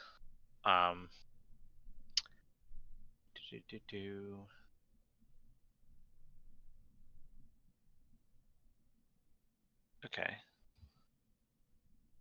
You do. Okay, so Hedon, as he plays and getting this, you feel, this is actually really funny, as this happened several times and you are at this point pretty familiar with,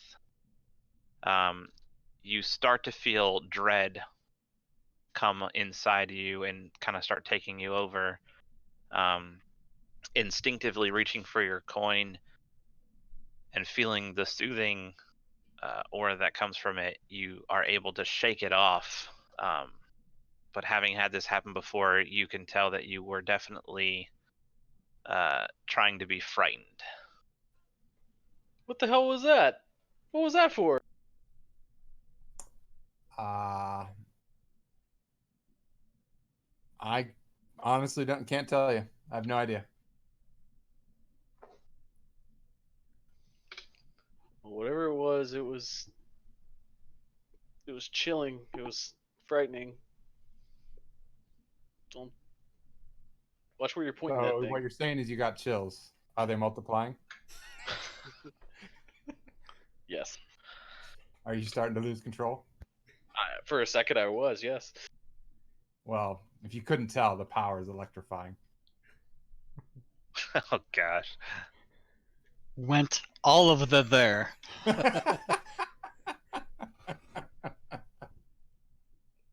Went there and just kept going there. Hell yeah, I did.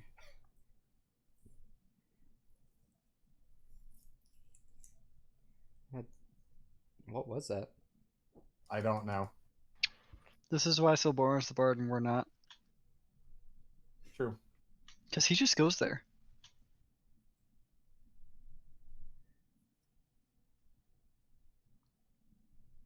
Do your instruments usually do that? Nope. I honestly can't tell you what is happening.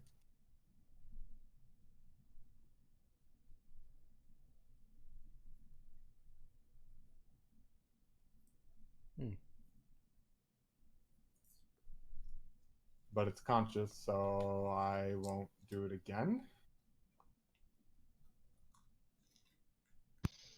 I mean,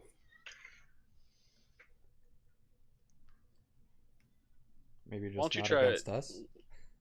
Why don't you try it one more time and target me again? All right, sure. And I squeeze my coin and just sort of close my eyes. Silverborn, you start playing and nothing happens. I will not be afraid. I will not be afraid. I will. That's what I'm saying in my head. Just Whatever it is, it seems to be something I can only do rarely.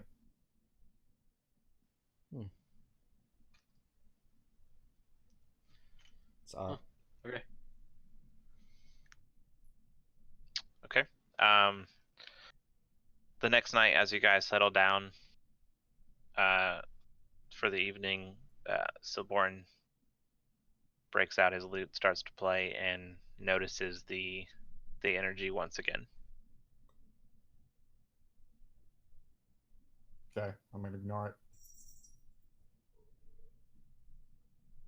You're gonna ignore it and keep playing, or you're gonna stop playing? No, I'll keep playing. Okay. So as you keep playing, again, you are directed to pick a target. I ignore it. Okay. You don't pick anything? Nope. Okay. The three of you make dexterity checks again.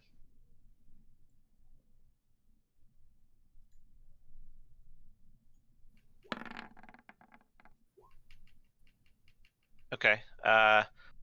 Ceres and Hedon this time are within its effects. Both of you make, forgot what it was, wisdom saving throws. Do I need to? No, not technically. Okay. We'll just say you fail. Okay. All right, Ceres. As he starts playing, the music in your ears changes, and you feel yourself becoming terrified of something in the trees, and you are frightened of Silborin. Is he in the trees though? How can I be frightened of something in the trees if I'm frightened of him? Well, you something behind him. I don't know how you wanted it. Okay, you're frightened of Silborin. He looks terrifying. Very, very frightening. You've never seen him in this light before, and he looks ominous and evil, and you are absolutely terrified of him. And you have to use your action to get as far away from him as you can.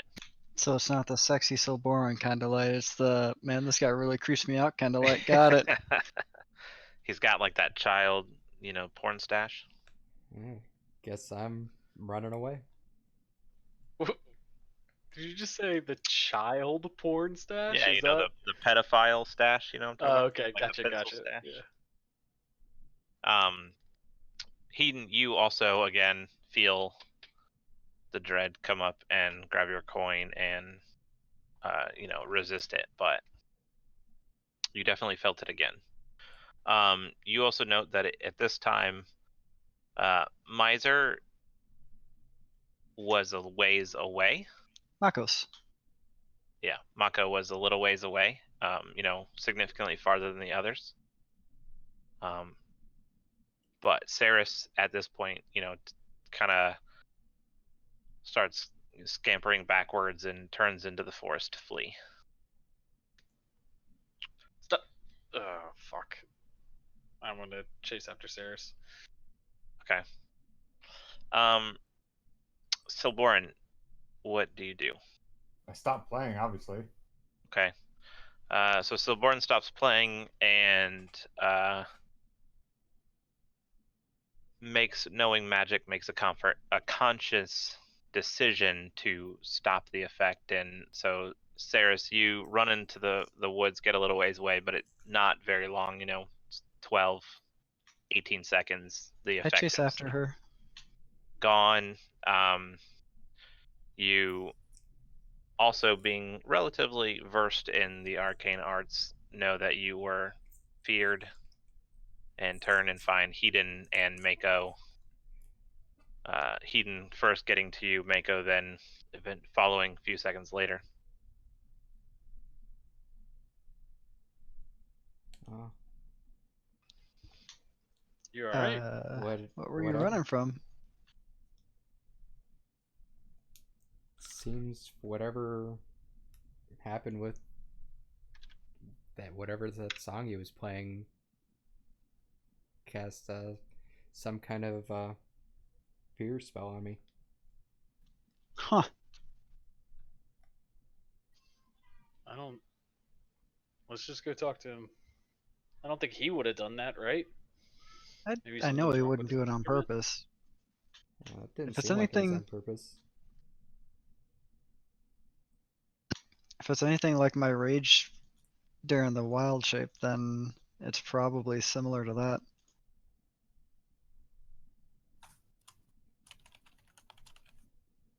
Start walking back to the camp. Hey, Stillborn. Is that your instrument? Is that your coin? Is it you? I don't know. Why don't you? I guess it didn't kick up after the first time. Tomorrow we need to try. Can I hold your coin while you play? Sure. A tomorrow test. Yeah, so third day of travel. You guys sit down.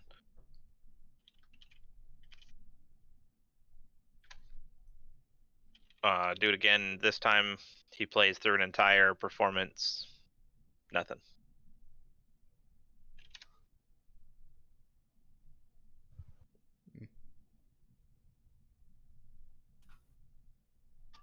I flip him the coin.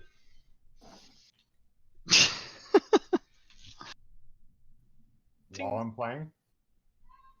I thought he said you finished the performance. So if you're still Oh. playing, I guess if you're still playing and nothing is happening, then I guess I will walk over and just hand you the coin.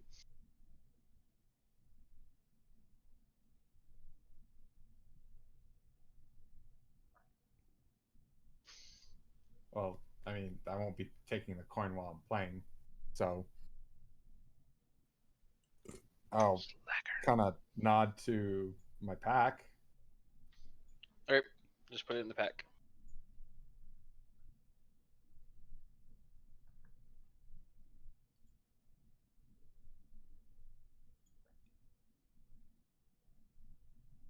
Okay.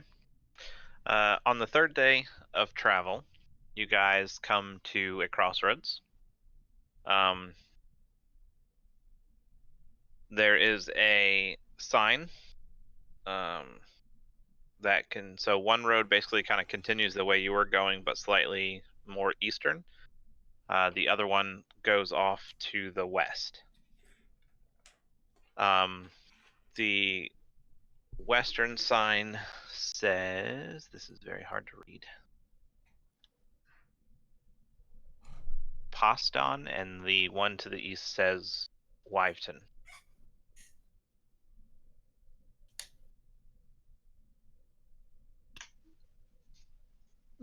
But we haven't crossed that river yet? No. You have not crossed a river that you don't know is there. I guess you would technically kind of know the river is there. You have also kind of left the forest, and now you're in more of a kind of just a grassland. To the party then. Well, I think Cirrus had mentioned that the capital is southeast somewhere, so do you want to keep heading towards that direction, or you want to head west towards Poston? Poston? Poston? Poston. Poston. P-O-S-D-O-N. That I'm still saying it in character as not knowing the verbiage, accent, whatever. Right. Good job. That place. Yeah, west sounds good. If we didn't want to head towards the capital, then to Pasta it is. Pasta's a good name for it. Let's head to Pasta. With the little information of the region that you do have, you do know that there's a mountain range. You would most likely, well, let me just say there's a mountain range in that direction, and then there's no indication of whether the location is before or after said mountain range. Is there a sign and a road? Is there a road that leads west? Yes, Taking that damn road west. going west. West it is. All right. You guys go west. You travel for the afternoon. Rest that night. Very similar things happen with Silborn if he so chooses to do them. Nope. Learns a little bit more about his skill if he does so. Nothing else really eventful happens. You continue on. On the, I guess this is your 5th day of travel. You come across, you come to the river rather, and the road begins to kind of run parallel to the river. Traveling along the road, you find, you started to see a couple of boats in the water, seem to be fishing, small, not very large boats, little ones. And you notice up ahead, a little ways off, there's like a little, very small, little village. How are you guys' supplies doing? We could probably use a resupply. Part of my feature lets me get or thing for my background lets me get fresh food and water for up to 5 people. I'm good. Yeah, so in terms of traveling the wilderness, good berries also, I believe, give you enough nourishment for an entire They day with do. one We good have- berry. We You have no 2 point druids. of rations Yeah, so anymore. in terms of rations and all that kind of stuff, like, you guys, one of the druids kind of scavenged for some rabbit or something. You know what I mean? Like, you guys easily are able to sustain yourselves in the Okay, let me rephrase. Since I know our food stocks and water are good,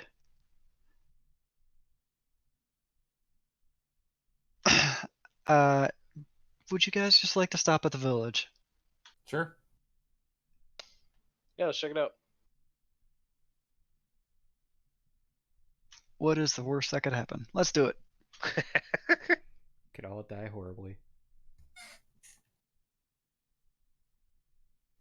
Okay. Like I said, very small village. We're talking 12 families maybe. There's, quite a bit of farmland. You see some, kind of D&D's equivalent to cattle farms, meat producing farms. Fishing is a thing. Very simple, small housing. No walls or gates or anything like that in sight. You walk into town, people seem to kind of stare at you, but not, mean or aggressive or, just kind of surprised to see somebody they don't recognize kind of thing.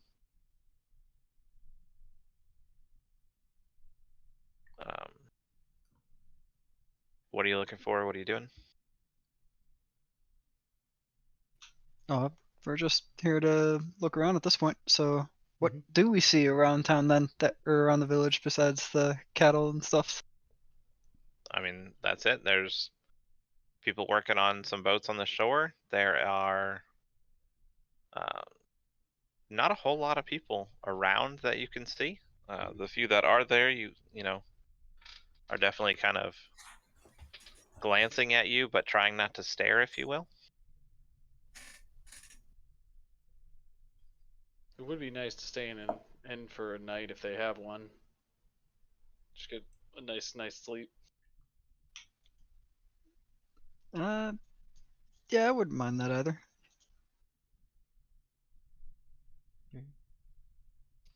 Okay. I'm just gonna go up to one of the fishermen.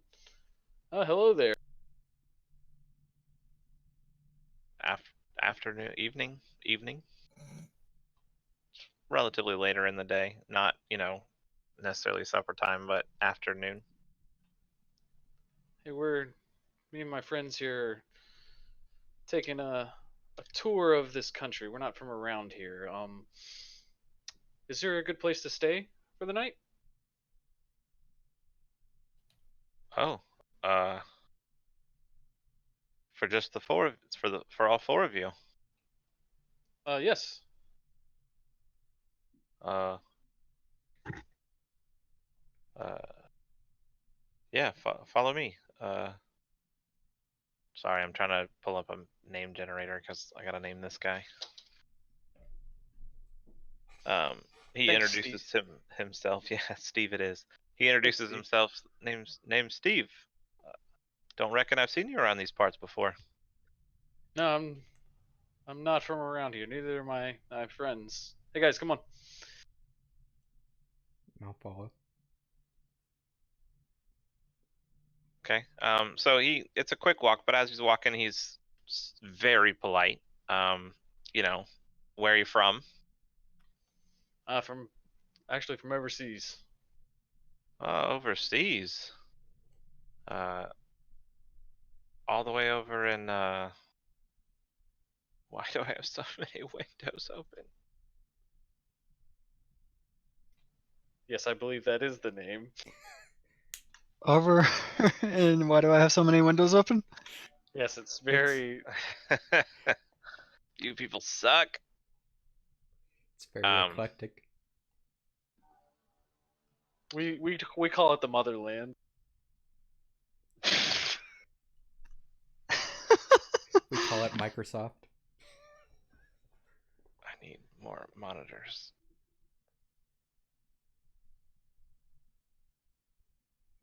Okay. He says, "Oh, you must be all the way over from Oakba or Balwath?" Who, what? Aaron does not remember because he was literally there for 2 seconds. You do not recognize those names at all. No, I am not. I am from, and then I rattle off wherever I'm from. Do you rattle off the city, the country, the region? The country. Okay. He kind of starts with that, and you are very far from home, sir. What brings you to these humble parts? Oh, I was in a shipwreck and washed up on shore, actually. Oh, that's quite the adventure you got there. Yeah, it was not fun. Our ship was attacked, and now I'm here. We don't get many visitors in this part, but I'll tell you what, we don't have an inn or anything, but come stay with me and my wife at our house tonight, and you tell us that story, and we'll make sure you have a nice meal and send you off on your way in the morning. Well, if we can convince my friend back there to sing about it, you might have a show. Sing about it. Is he from Rill as well? He's. I met him on the boat. The same boat? The same boat. You do know, like, it doesn't just have to be the family. You can get more of the village in there. I'm pretty sure Silborn would like that. How many people live here? Oh, last I checked, about 35, 40 maybe. He knows the exact number, I just don't know the exact number. Did he just adopt a country accent mid all of this RP? 38. Yes. No, he's changed his accent like 6 times already. Well, I tell you what, Silborn, you want to put on a show for these people tonight? Sure. Why don't you gather as many people as you can? We need all our boats. You're not going to sink our boat, are you? I didn't sink the boat. He chuckles a little bit. You can tell he's joking. Oh wow. You won't What about sink it, these- but you might rock it. You're my favorite NPC I've ever met, Steve. You're so nice to me. He looks at the other two and Rill as well. No, we're No. from different places up north. Y'all They hang don't around really a have lot. names. north of here? Like Bridge? North of Bridge, north of Dodbrid. North of Dodbrid. Yeah, we're a ways away too. We're not from another continent, but we are a ways away. I didn't know there was any people north of Dodbrid. There's some druid villages. If you Truly. can't tell by the wild look of our clothing. He looks back to you, Eden. What's a druid? Oh, Well, don't make me shapeshift. I will shapeshift right here. That guy can turn into a cat, and that girl can turn. But don't be freaked out. I turn into a cat. Turns into a crag cat. Okay, wait, a crag cat? That's like Yes. dangerous and scary, right? That is large, massive, and it's a cat. Okay, so I one have turned said into don't a be house scared. cat, and the other one turned into a crag cat. Is that what I'm hearing? Yes. Yep. Okay, so how this plays out is he says this one can turn into a cat. They can turn into cats. Don't be scared. And he kind of starts to laugh and is like, "Oh, it's gonna be a great show."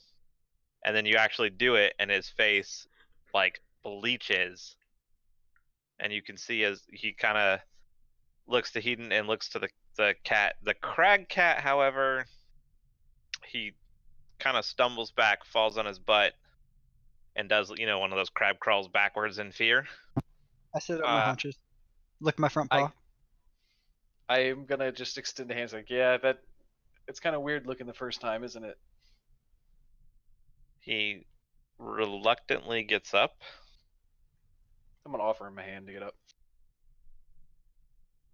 That is a mighty fine parlor trick. What did you say they were? Druid? Oh, right. I think right now they're cats, but yeah. Cat. That's a cat. That is some kind of nightmarish beast I ain't ever seen before. Yeah, we call that one Big Cat. That one's a little cat. Both are nice. Descriptive. Yeah, I mean, A very deep meow. Meow. He terrified. If you're not supposed to be scared of that, go pet it. okay. The big one, don't let it lick you. You don't know where its tongue's been. But and then I just go pet both of them. That's funny. Can I pet it? Yeah, just remember what I said. Right. You see him kind of like cover up his hand where you notice there's like a little cut. He kind of tries to cover it with his sleeve, and he Do reaches I out. smell blood? He pets yeah, you definitely smell a little bit of blood. He pets the small cat first, if you let him. Yeah, I let him. Okay. And he kind of looks at you and he's like, and you're a person. Meow. He like jumps and gives a start. It can understand me? Meow. Yeah. Hop Little on cat can two understand legs. I try to hop on 2 legs. He loses it. He is like laughing out loud. People are starting to walk over, trying to figure out, like, you notice now that a couple of the townspeople around have like grabbed pitchforks and hatchets, and women are going indoors and closing doors, and they're terrified. But at this, he absolutely loses it, cracking up laughing. You hear a couple of voices. Steve, you all right over there? And he, noticing this for the first time as well, looks around and wipes tears from his eyes and, "Oh, folks, it's all right. Just a little bit of horseplay going on, or large cat play going on over here. It's perfectly safe. Bo, put down that pitchfork. Poke your eye out." Meow. He walks behind Hedon and kind of gingerly reaches out to try to touch the larger cat on the side. not hearing anything, so I'm assuming you let him. He does so. Go to lick him.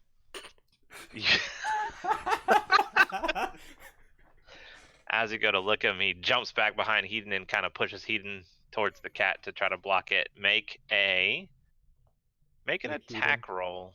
Roll a d20. You could do a dexterity check. Hedon, make a strength save.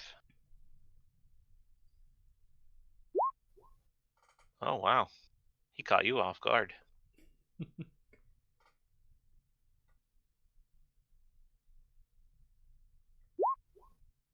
Oh geez. Okay, so you go to lick him, and where are you licking him?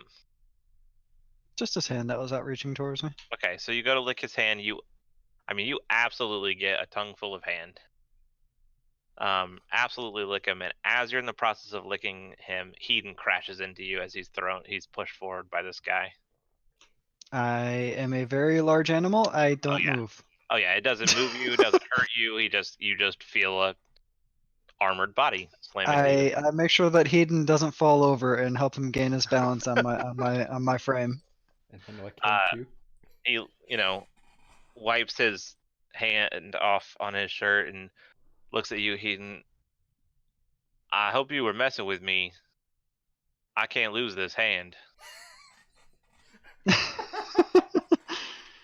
No, I'm sure it it licked it. It got you. Oh yeah, he shows you. It's it's slobbery. Not like dog slobbery, but it's definitely been licked by. He can't drop the country accent when he's not doing the character. I mean, you should be fine. I would just wash it. Wash it.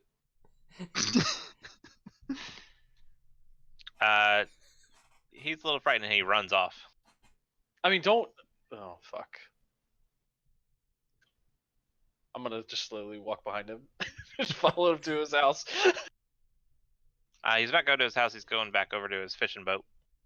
I will walk back towards the fishing boat. Okay. As you get over there, he's, got some kind of solvent or cleaner that he's pouring out of this.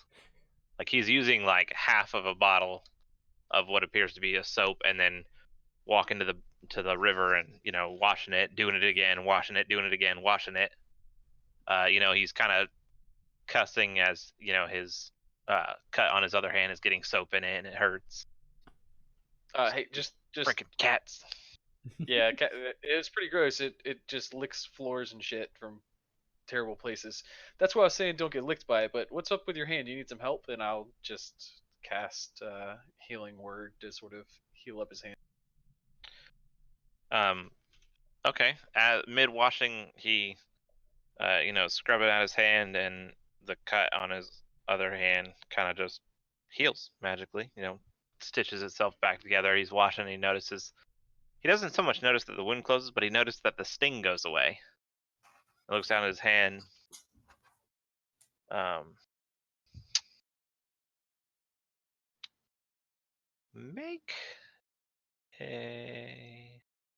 He would probably notice that, so never mind. Oh, that thing is fluffy. Now I want to pet it. Okay. He noticed that it's closed up, and he heard you mutter something, and he looks back, and you seem to be pretty special too yourself. Nah, I can't do anything like turn into those giant cats. I can just heal people up if they need a little help. Oh man. I mean, would you mind helping us out? What do you need help with? Well, a couple days back, one of my boys fell off the boat, and we think he broke his leg. I can try. He ain't in danger or nothing, but we sure could use the help on the boats. Yeah. I'll tell you what. You take my friends. Let's get set up so he can start to perform. I think he's getting the itch to perform. He hadn't performed in a while. And after we start gathering some people, I'll go check on your friend. He's got an itch. Did that cat lick him too? No, he's we don't let the cat lick us usually. Well, I don't see how. That cat's dang fast. Yeah, it's gross. If Mako lets her, Cirrus is gonna jump on his back and just curl up in a ball. I'm not hearing anything, so I'm assuming he lets you. Mako, She lets you. Mako, what? What? He lets you. He lets you with cats. Are you losing your words? A little bit. Mako, seeing that Ceres is about to jump on him, lets her do so, but he was sitting on his haunches, so he lays down and curls up into a ball as well.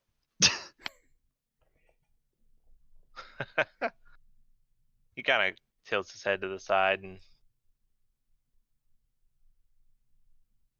just shakes his head and starts walking. Oh, actually, he turns around and he say, "I got something," and he grabs a couple of fish, a couple of rather large fish and a couple of pretty small fish, and he walks over outside of range, 10 feet away. He's like, I don't know if you can understand me, Big Cat. He asks you as he looks at you, Heaton. Mr. Big Cat. Mr. Big Cat, if I don't know if you can understand me, but you see, we got some real nice fish, and if you promise not to lick me no more, I think I could spare a couple for you. Meow. Meow. What does meow mean? Looking at you, Heaton. He definitely said yes. Meow. All right. He takes one of the kind of medium size and just tosses it over toward you. I have a cat on my back, so I'm going to watch it as it just kind of flops towards me. I mean, it would. And if it gets close enough, it will hit you. I will catch it in my mouth then. Unless Okay. it's going to hit my side or something, and then I will just let it hit my side. You catch it. You catch it. That's a good cat. Little cat. Mr. Little Cat. He asks as he looks at you, Heaton. Miss Little Cat. Miss. Oh, my apologies, Miss Little Cat. Mr. and Miss Cats? That don't seem right. No, they're both female. Meow. Then why do Oh, you yeah. call Big Cat Mister? You're right. He did choose female this time. My mistake. His eyes go a little wide, like, what? Meow. That's Big Cat. Miss Little Cat? Meow. Ha! It's a cat riding a cat. A couple other of the people have kind of gotten, you've noticed they're getting a little closer and closer as time goes on. A little boy, 8, maybe 10 years old, runs over. Eat them. The boy, Okay. I mean, Out of breath. oh, I was like, you talking about that chicken? Don't eat the chicken. He's cute and fluffy, and I want to pet it. So the kid kind of runs up and, stands right next to the guy. Dad, what are you doing out here? What is that? Dad says, they're people, son. Kid looks at you. I'll explain it when you're Meow. older. I think it wants a Soylent fish. Green is people. What? Nothing. That's very good. So he says, "Son, stay away from that big one. It'll lick you." And It's I'm okay almost if out it of licks soap. you. It's okay. Huh? It's okay, kid. And I just mutter some garbage arcane words and say, "It's clean now." The cat's tongue? Yeah, I fixed it for you. Well, how come Meow. you couldn't do that before I spent half the season's soap? Yeah, I didn't think of it. I tried to catch you. I tell you. Are you sure? Yeah, I'm sure. Meow meow meow meow meow meow. I think that means yes, son.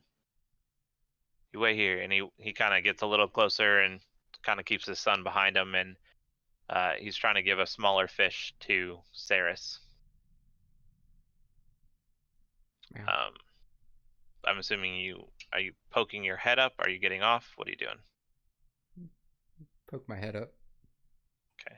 He's gonna toss it to you, just like he tossed the one to him. Try to catch it. Yeah, I mean it's a fish, pretty well thrown. You can catch it, no problem. He hands a larger fish to his son and throw it at the big cat there. His son throws it, not as well. So Mako, are you gonna try to catch it or? Is it absolutely missing Cirrus? I mean, it's not gonna hit Saris for sure. I He's will catch it and hand it to Cirrus. the cat or the fish? Yeah. Saris already has a fish. There's Oh, another so fish. another The fish is little- being tossed to the- me? Yeah, the little boy is now throwing a fish at you. Oh, then yeah, I'll catch it. Okay, this one kind of isn't quite as well thrown, comes a little bit bad, but you're able to, just kind of lean your head over and snatch it out of the air, no problem. Not even disturbing Saris or anything. Little boy giggles. I mean, he thinks it's hilarious. Takes another one, and this time he kind of tries to throw it up in an arc, kind of a little over your head. If it's gonna land past me, I'm just gonna let it land past me. Okay, it goes over your head and flops on the ground. Oh man. I look at it, deadpan, look back at the kid, deadpan. I'm Do you gonna like- walk. I'm gonna walk and go grab the fish, hand it back to the kid, and cast guidance on him and say, "Give it another."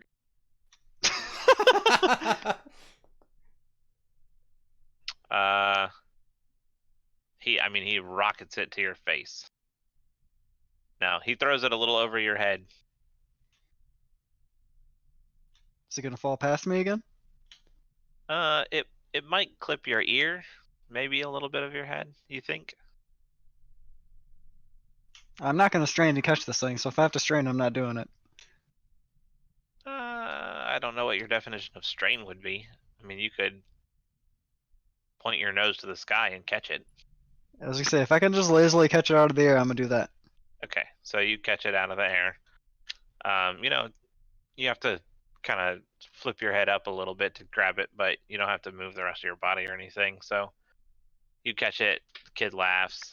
This goes on for a little while. You guys are, you're getting quite full because this little kid is just having a blast. Some more little kids kind of show up, start throwing fish at you. They think it's hilarious.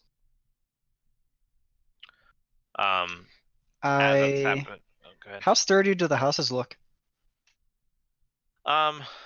I mean, they look pretty sturdy.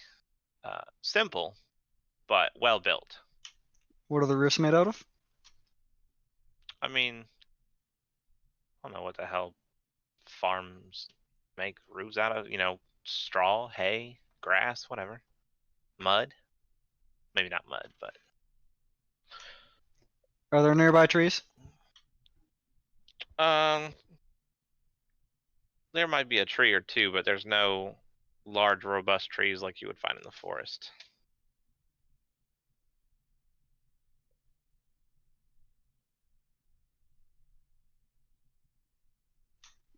Well, nuts to all of the ideas then. I say to Saris and Kat, get off. I'm gonna shift into something else.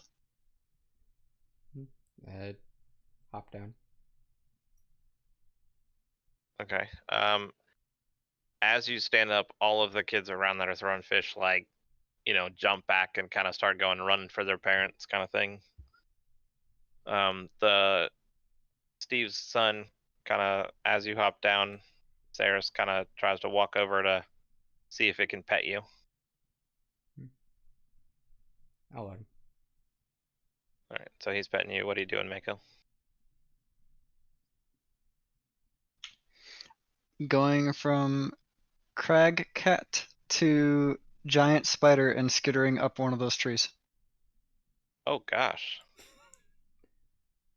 When you say giant spider, are we talking like tarantula, or are we talking like underdark 60-pound spider? Apparently it looks like this, and it is large in size as well. Oh gosh. That's terrifying. Okay. All right.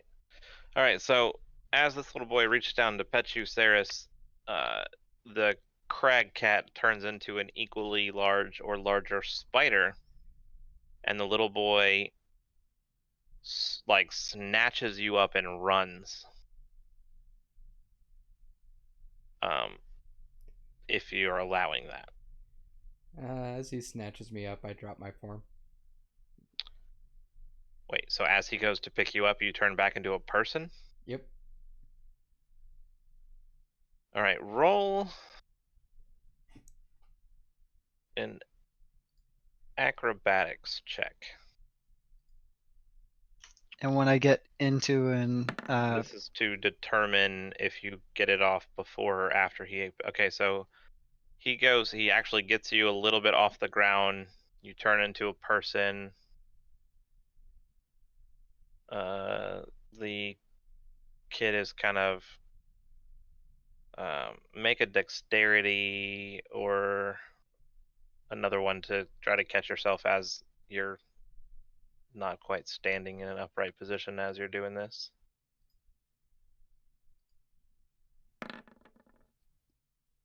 Okay. All right, so he goes to lift you up. He kind of gets you halfway off the ground and on your side as he's turning to run. You turn into a person. He obviously loses his grip and balance.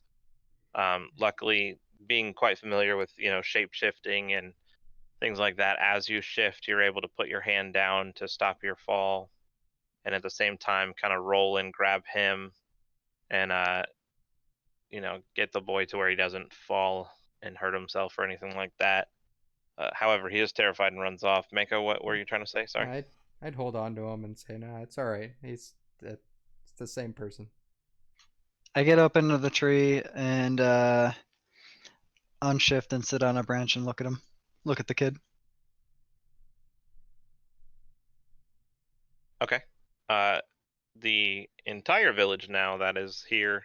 This has been going on for a little while. Not super long, 20 minutes maybe. There's notably more people around. You get the feeling, Silborin, especially in Hedon, who've not been cats being fed fish, that people are starting to return home from a day's work, and the sun is starting to go down, and so as they're coming back to the little village, they're seeing this commotion, and everybody's kind of coming to check it out. Everybody was super terrified of the spider. The few brave people who are still around, are now in awe as this cat turns into a spider, climbs a tree, turns into a person. The other cat turns into a person and catches the boy before he falls. A lot's happening.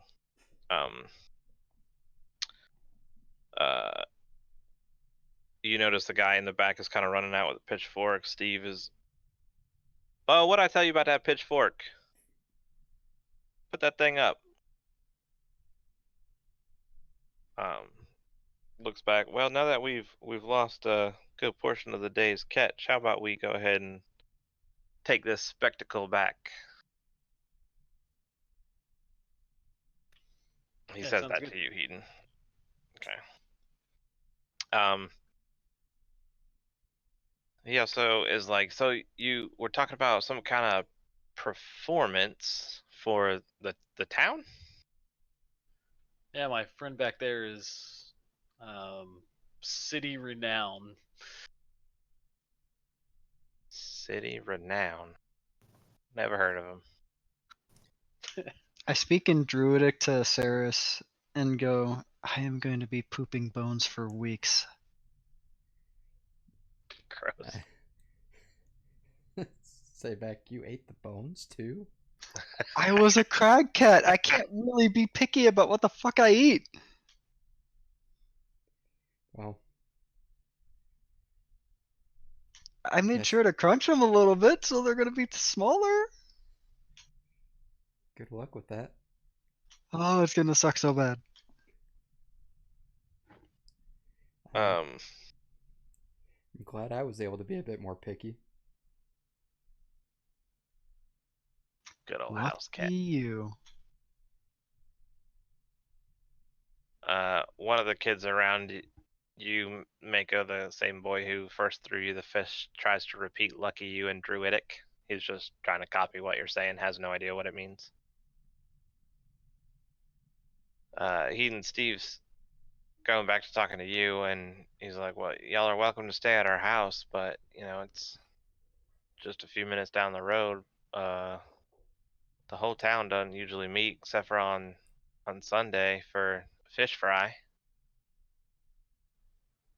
Which I'm guessing you don't have enough fish for, I say to him in common. Y'all want to have a fish fry tonight? All right. No, I mean, Let me check. And as he in, turns and he shouts over, they don't. You're not listening. Never mind. "Hey, Bo, you have a good catch today?" I don't Bo, know about anybody else, but I'm pretty full at this point. Now let's do this fish fry. he's like, "I ain't getting any fish." Bo, yeah, we had a pretty good catch. Why, you need some? You fed too many to them cats, people, spider things? Nah, these Cat, these people, spider things. these travelers want a fish fry or something tonight. And you notice as people start perking up and quickly, things start happening and people are going into nearby buildings and pulling out tables, and they're starting to, some of the older kids are starting to dig a little fire pit, and it's definitely something they do often, and you can tell that the kids and stuff are excited about it because it seems like not something they do normally on a night like today. Runners are sent off to collect people from fields and wives at home who are cooking or whatnot, and as this starts to happen, he turns to y'all and says, "Yeah, we'll have a good old fish fry, no problem. Um, if you wouldn't mind, maybe we could go check on my boy at home before we, it's going to take a little bit to fry up the fish." Yeah, we can go. We can go check them out. Siborn, do you want to set up here? Sure. Set up. Yeah, you're giving us dinner. We'll give you. Well, he's gonna give you a ship. Does it involve any giant spiders? No. How about Not them typically. cats? Them cats were pretty cool. Ooh, you are dressed fancy. And typing real fast. Clickety clackety click.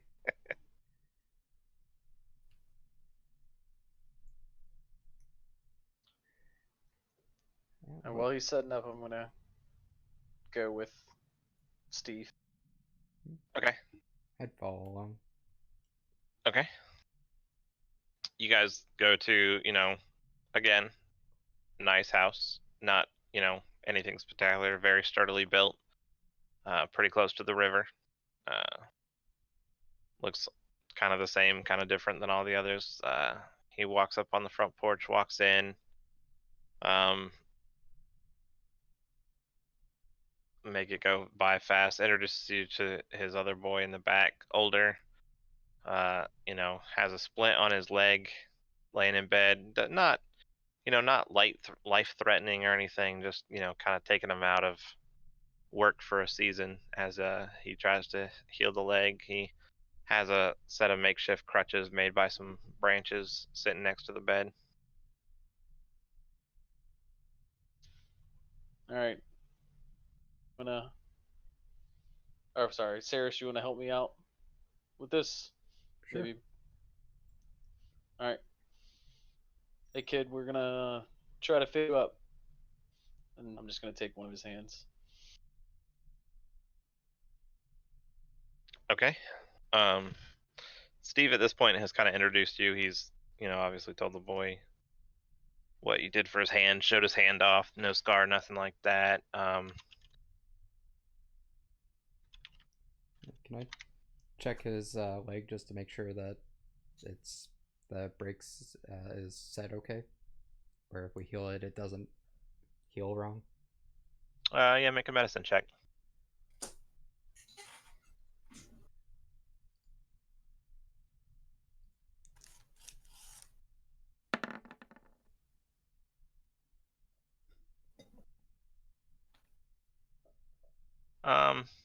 Yeah, as far as you could tell, the bone seems to be set. Not a whole lot of, well, I guess I should have said first too, are you removing the splint? So with your medicine check, we'll say you're just kind of feeling over the splint. Mhm. And it all seems to be set. The bandages have been cleaned, changed regularly. It's not, sopping wet with blood or anything like that. It looks good. Yeah, I'll go ahead and just cast a Cure Wounds on him then. And once she starts casting, I'll use a Cure Wounds as well. Okay. 2 cure wounds. Yeah, 2 cure wounds. No problem. The bone is knit back together.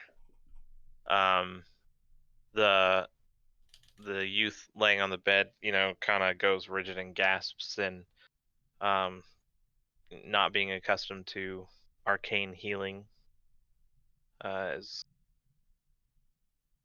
in a little bit of pain, but also just kind of like, what in the world? Yeah, I'll go ahead The and start leg. removing the splint, and once it's Okay. off, I'll say try putting some weight on it. See how it feels. The dad nods to him, takes his hand, helps him out of bed. The kid steps on it, jumps on it, starts jumping a little bit, jumps on it one leg, looks at his dad and is like, Dad, it's completely better.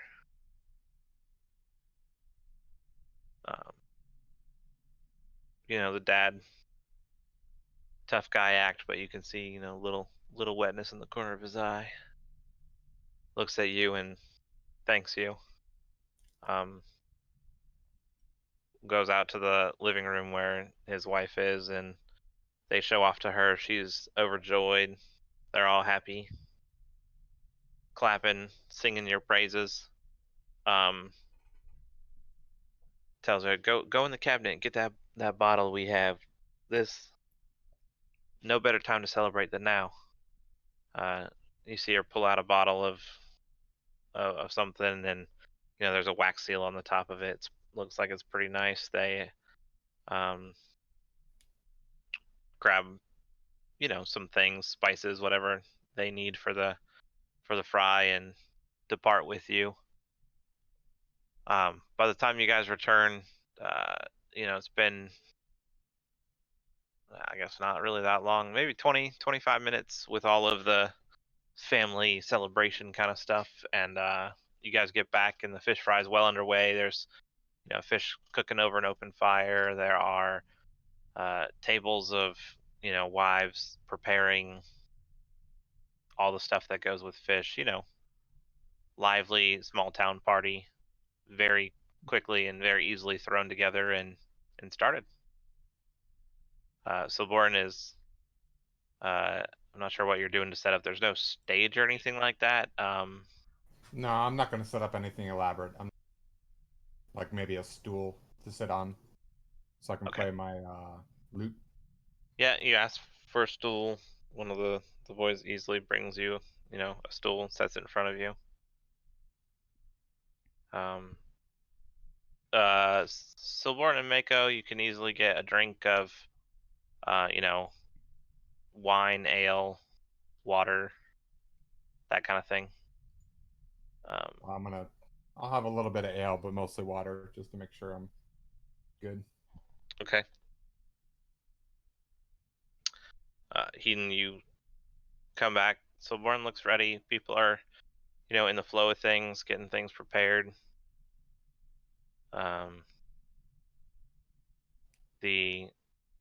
As Stephen and his family arrive, several of the people in town are, you could tell, openly surprised to see his older son walking up. Several of them are exclaiming, "Where's your cane?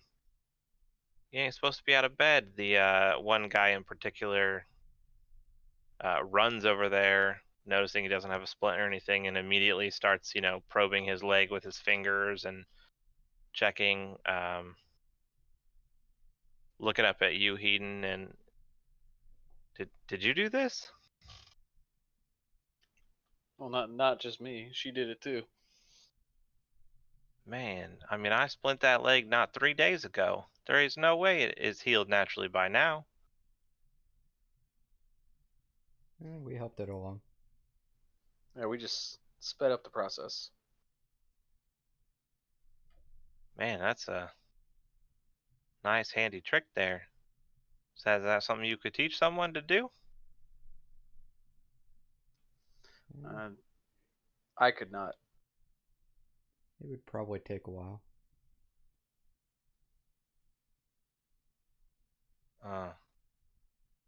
Well, thank you. Now, come on, let's go get some food. Silborn, are you eating first, or are you gonna play while people eat? No, I'll play while people eat.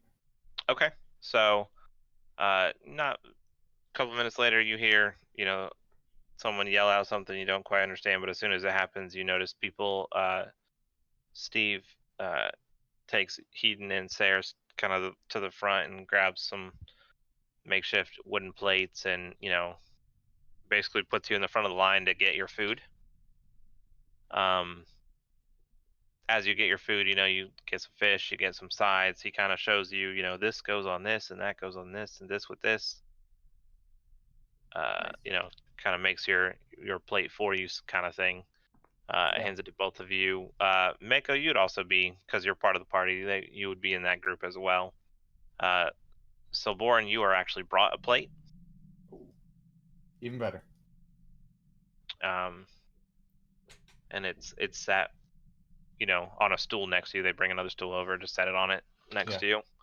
And I mean, people are going through the line, getting food, starting to chat. You guys sit and eat, and people are constantly coming up. Steven, his family's kind of like, not warding people off, but just give them a chance to get some food in them first, kind of thing. Whenever you want to start playing, just let me know.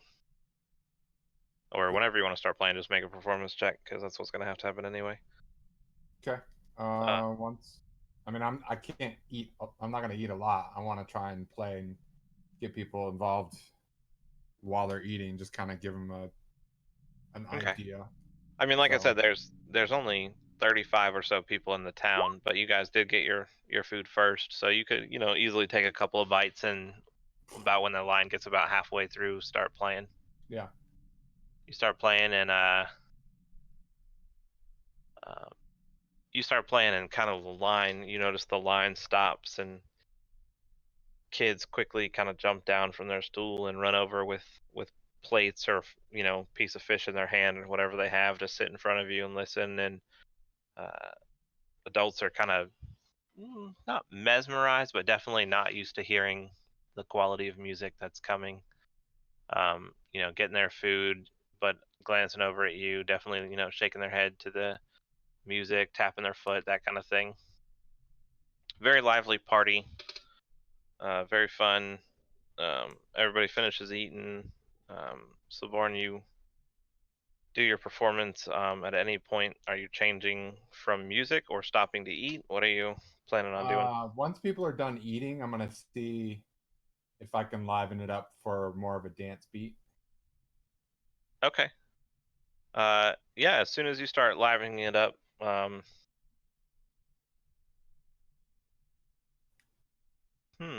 make a no, that's still good. Let me yeah, so you start livening it up, a couple of the kids start dancing. Takes a second for the adults to, they don't really recognize the music per se, but they can tell that it's more upbeat, the kids are dancing, and doesn't take much that till the town is pretty much all dancing, having a good time, goofing off. Some are dancing, some are just goofing off, some are still just sitting at a table conversing, but everybody's having a great time. The rest of the party, anything in particular you're trying to do, want to do, looking to do? You have plenty of people trying to get you to dance with them. Saris especially, you're having a lot of little kids bombard you with what you can turn into, and can you turn into this or that or the other, and let them pet or feel or chase you, that kind of thing. Well, that's awkward. That's very awkward. What's awkward? They want to feel me? Yes. Yeah. I mean, you turn into a crag cat. Ain't no kid ever pet a crag cat before. Or a spider, giant spider for that matter. I didn't turn it. I just turned into a cat. Well, yeah, but Mako turned into a spider, and they're gonna assume you could do the same thing, but you're less scary because you haven't turned into a spider. But now that they know you, little kid things. Can you turn into a spider and make us a web to climb? Can you, turn into a crag cat and let us ride you? Can you turn into a, I don't know, buffalo or cow or anything like that and let us ride you? Turn into a Pokemon. What's a Pokemon? It's a pocket monster. Cool. Alright, so are you guys adhering to any of their requests, ignoring them, talking to them? What are you doing? I will just sit and chat. I will continue to say maybe later. Okay. After a couple maybe laters, you notice like some adults around kind of shoo the children off to leave you alone. I'll turn into a mastiff. Like the dog? Yeah. Oh, cool. I mean, the kids go nuts, and anything that had walked away quickly runs back, and you are now, swarmed by a group of kids trying to pet you. A couple of them are pulling on your ear. I just look at Saris and say, "That's on you." Bark. They all kind of, Mastiff's pretty loud bark. Like they all kind of like scoot back a little bit, but when you don't move, they all, laugh hysterically and go back to petting you. You feel a tug on your tail. It seems like some kid may have grabbed your tail. At a fast point in the song, when all the kids are dancing, I'm gonna cast Fairy Fire over top their heads. I don't think that's how Fairy Fire works.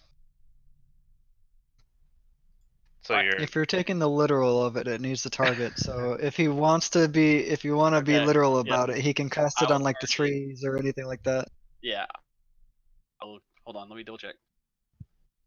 Oh, I was assuming you meant like the effect, like as it Yeah. covers somebody in like it's not just around their head. It's like they are No, out. no, I was casting it. Okay. Yes, I was targeting it above them and then having it fall down. Sorry. I got you. Okay, so yep.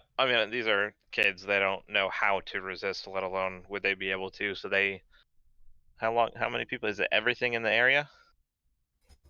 Yep, it's a glitter party now.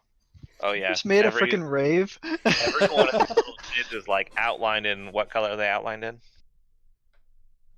Blue green. Okay, in a blue green color. You notice some of the kids as they like notice it, like kind of are like looking at their hands. Some of them are like freaking out, running back to their parents. Some of them are just like waving their hands around like sparklers. You know how you do with the sparkler kind of thing in front of their face, making the lights. Some of them are looking at each other, laughing. Some of them are trying to grab it. Some of them are trying to poke it. All kinds of stuff is happening. I just sort of walk towards Silborin, and I'm gonna try to throw him off his game a little bit and go, "Hey, all your attacks have advantage on the kids right now if you want." I'm just gonna shake my head.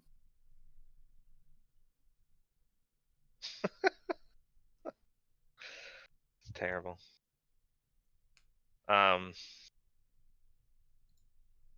Okay, kids are playing with the Mastiff. Ceres is being left alone. Hedon's casting Fairy Fire on a bunch of children. Saris, I don't think Veneer's ever gonna get our druids right. Nope. Again, Whatever.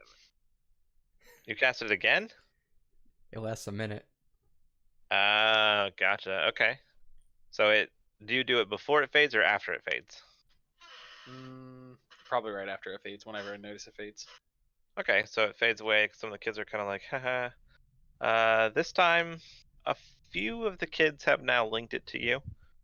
Not a lot, but a couple, and they kind of run over laughing and start running in a circle around you to try to see if they can, get the effect to look like an entire circle around you.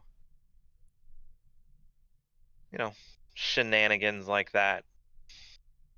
All in all, people are having a blast. I mean, this is probably the best party this town has ever seen.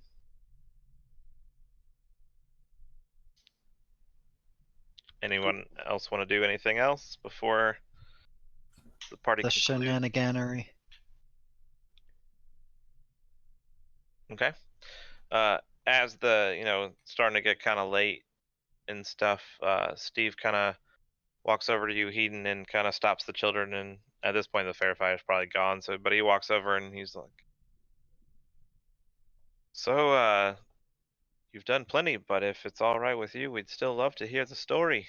None of us have traveled further than Bridge here, and only two of us to that far." Yeah, if you want to hear the real story, why don't you have someone put the kids to bed, and me and Silborin, I'm sure we can tell you our part. Oh, that sounds like a fine story. He turns around and starts talking and waving, kind of communicate a little bit, and you see several of them, almost all the mothers starting to take the children. Older children are just told to get. Younger children are led off by their mothers. The men kind of clean up the area, clean up the fire pit, make sure it's properly doused. They clean up all the fish remainings, all that kind of stuff. And they rearrange the tables into more of a, group of conversational type setting instead of a, party type setting. And you sit down and begin the story, or begin chatting, I should say. Yeah. Silborin, you're usually better at stories. Do you want to tell them about the ship? I think we're okay to tell these people. I mean, I'm good at embellishing stories. This is more of a. I mean, do you want me to embellish it? Well, it's up to you guys. You want to hear the boring story from me or the embellished story from him? Oh, based on that song earlier, let's go with the embellishing story. We're gonna be the talk of this area years with these stories, I think. All right. So, I don't really talk about this much, but I'm kind of on the run. See, some nasty things happened over in the other land, and the only thing I could think of was I got to get out of here. So, I packed up my shit and I found the first ship and jumped on it. And when I got on that ship, the captain thankfully was like, "You better do some fucking work around here or I'm going to throw you off the boat." And I was like, I mean, I can't really swim, so I'll do some work. I'll do the work. It's all right.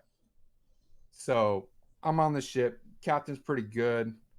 The crew giving me the stink eye because, you know, they don't like having people on their ship that, you know, aren't supposed to be there. But they kind of warm up to me a little bit. I do a little song and dance, kind of keep the mood all right.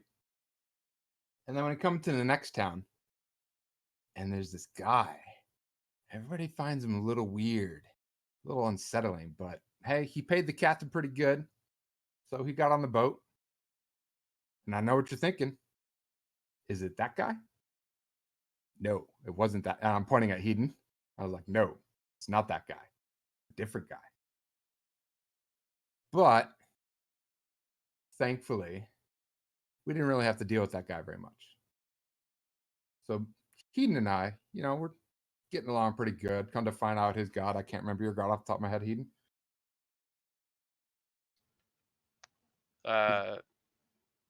Say that again. Sorry. I can't remember your god. Lathander. His god Lathander is a god of song and dance. It's very interesting. It's almost like fate brought us together. And so we got along pretty well. You know, he'd start helping me out a little bit. My performances get a little better. And we do our thing. We sail on the boat. Everybody's starting to really warm up to us. It's really, really nice. Except for that guy. Always in the corner, always watching us. Just it's unsettling. It's really weird. And I kind of give a little shake as I do that. But it's all right. Captain says he's not going to be here for very long. You know, we're going to do our thing. So, okay, no big deal. So this night, I hear some noises. And this ain't no typical, you know, the wind swaying against the mast. You know what I'm talking about. Like, it's kind of creaking at night. And you're like, is that somebody walking? Or is that the boat kind of making noise because it's shifting in the water? It's not kind of that noise. There's something else. It started low, real low. Then it got a little louder. And it got a little louder than that. And I couldn't take it. I had to get up. And I nudged Hedon. I was like, Hedon, do you hear that? Do you know what's going on? Gave me a look. Didn't seem to know what was going on, but we're both curious at this point. So we kind of sneak around, try to figure out what's going on. We get near the top deck. Don't quite go out there, but we kind of get near it. We look out, and it's that guy. And he's chanting something. It's not quite as low. We can't really quite make it out, but it's chanting something.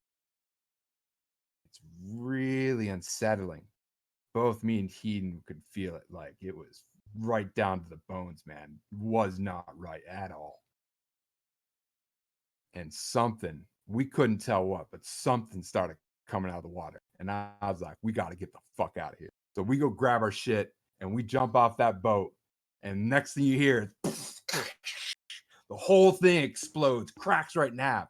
And I'm just like, swim for the fucking shore, man. We ain't gonna make it anymore. And that's how we got here.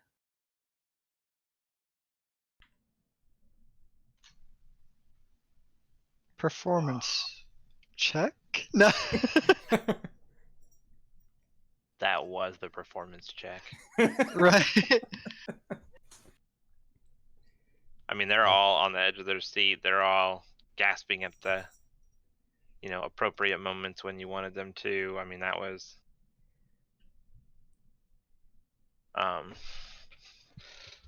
you know, then they all start, what the guy look like? How long were you in the water? How long was the boat ride? What's it like home? What were you running from? I'll answer the questions. The guy was just a dude. The guy was a dude being a guy.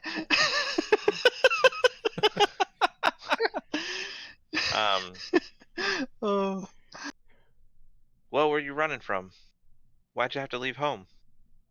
Oh man, I can't tell you that. It ruins the mystery. Make something up. I mean, it doesn't make it quite as interesting though. Oh, all right.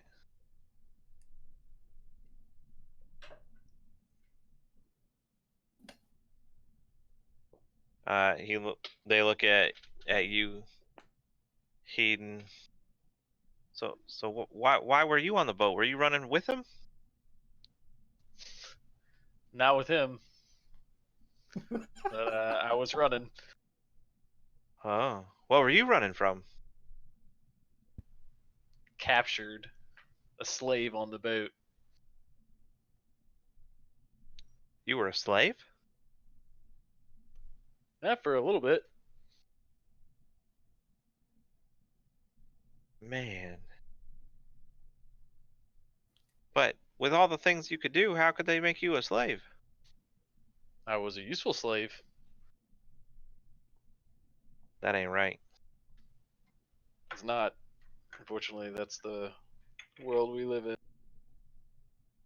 Not in these parts. Got better stock here.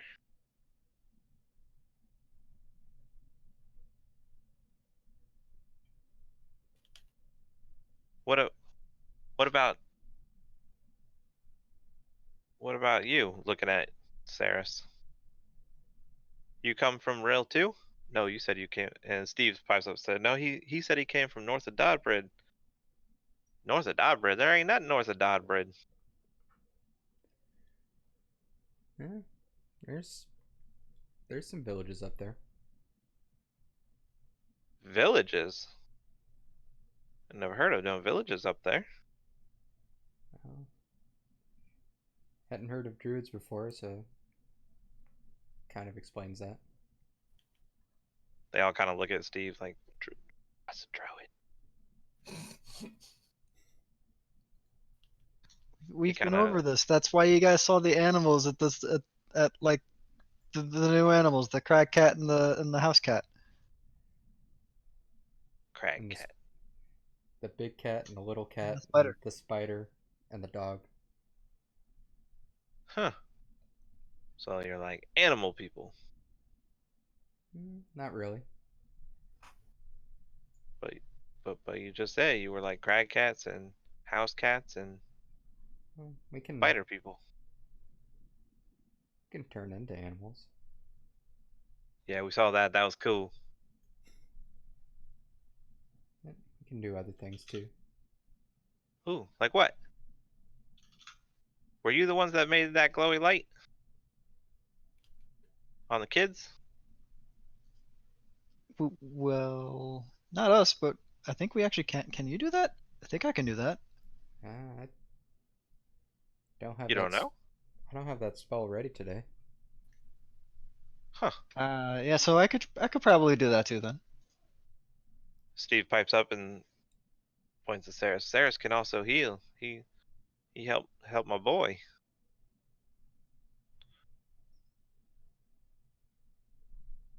And they all kind of, ooh, wow. She's something of a prodigy, that's for sure. And looks at you, Mako. And what else can you do? Become bigger animals. Bigger than that spider? So about the biggest I can do right now is pretty much a pretty large bear. Huh. What about you, Saris? What's the largest thing you can become? Probably like a black bear or something would be the biggest I could go. Oh, black bear, that's pretty big. Pretty dangerous animals. Yeah. How long you been turning into all kinds of these animals? How does one become a druid? It's How familiar are these people with elves and Aasimar? Are you asking them that? No, just in general, because they seem pretty normal about our races despite the fascination about our wild shapes. I mean, as far as you could tell, they seem fine. Okay. Frank, the GM, doesn't quite remember what is the physical difference without the wings of an Aasimar. Difference in eyes, and we just look kind of supernatural. It's hard to explain it really, but like that's the biggest difference is like they just look supernatural. Okay, so like And supernatural, like peak physical performance, or supernatural like I'm glowy finding it bits. real quick for you. It's a very broad term. Because in my mind, an Aasimar doesn't look. You could be mistaken as a rare genetic human until your wings come out. In which case, yeah, because I think that's it's fair. I don't know. Do the eye? From everything I know, the eyes always seem to be different. That's the biggest quality. I think the eyes are the biggest thing.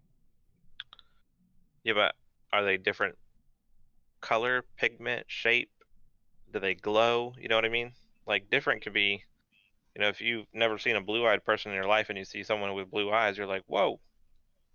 I'm That's what still I'm looking kind of because there's picturing in this there's regard. But differences between Fallen Aasimar, Protector Aasimar, and Scourge Aasimar. You can keep going with the normal stuff. It was just a question I had outside of the game. Didn't mean to interrupt the actual game. all right, well, just text me what you look like. If you make what your character looks like and let me know, and I can adjust the reaction of NPCs based on what you see yourself as. Specifically concentrating on what you consider to be blatantly different than a human. Let's put it that way, because if there's a blatant difference than a human, then which these people obviously seem to be, haven't mentioned the ears of an elf and things like that. So as far as you could tell, they seem fine with it. If there's not anything else, you guys have a conversation, well into the evening. 11, 12 o'clock at night, you start to see some of the older gentlemen kind of get up and apologize. I gotta be up real early, and I ain't as young as I once was. I gotta get some sleep for work in the fields or fishing tomorrow. And start to excuse themselves reluctantly. Yep, I was correct. So, where is your name? There you are. Bloop.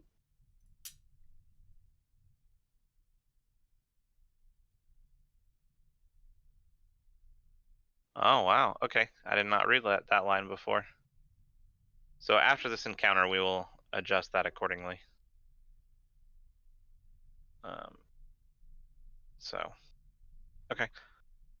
Anything else anyone in particular is looking for? They're gonna stay and chat with you till the wee hours of the morning, unless you are like, I need to get some sleep, kind of things. So besides broken bones, is there any actual troubles around this village? No, I mean we get the occasional bear wander in every once in a while, but ain't nothing we can't handle. Broken bone was just a fluke. Just, boys being boys. Kind of hop out of the boat onto the shore before he could reach it. Ended up stepping on a rock and falling down, breaking his leg. All right. And then we saw a sign for pasta. Do you know how far out pasta is? Oh man, yeah, Pasta, and you're gonna go through the mountain pass. It's on the other coast. You're gonna follow this river up to the base of the mountains. Pretty clear path through. Ain't nothing particularly dangerous. I don't know anybody who's ever, the visitors we do get every once in a while are usually coming from or going through that pass. Ain't really ever heard much of it, and none of us ever been in it. So any rumors or anything remarkable or outstanding that you would know about the mountain pass or anything that we could potentially find interesting? Well, your level of interesting. There, one of the peaks a little south of the pass is supposed to contain a storm giant on it. Uh, some travelers talk about seeing the lightning storms in the middle of the day, lightning striking the peak from small clouds or no clouds, coming off the peak to strike the sky, all kinds of crazy nonsense. But nothing that's ever harassed travelers or whatnot. We used to have a lot of travelers going into the mountains. Oh, before my time, when the town was founded back then, it was a major trade route. But there are all kinds of rumors from back then. But a bunch of deaths on the mountain several years back, and uh, you know, when my pa was a young man, and travel kind of died out. So now we just a humble fishing village. Don't get many travelers. Certainly not any as entertaining as y'all. We're not really all that entertaining. That's all on Silborin over there. I don't know. Them kids will be talking about them cats. I feel like that's gonna be a bedtime story to my grandchildren. Maybe, but it's nothing overly fascinating, I wouldn't think. Well, that's because you could turn into a cat. So, what is around here? Do you know of anything interesting around here in general then? Around here? Nah, ain't much interesting around here. The interesting things kind of keep to the middle of the continent, and that's where all the money is. We still in the regional protection of a bridge, but we're off the beaten path, so we don't really mess with none of that. Where is it?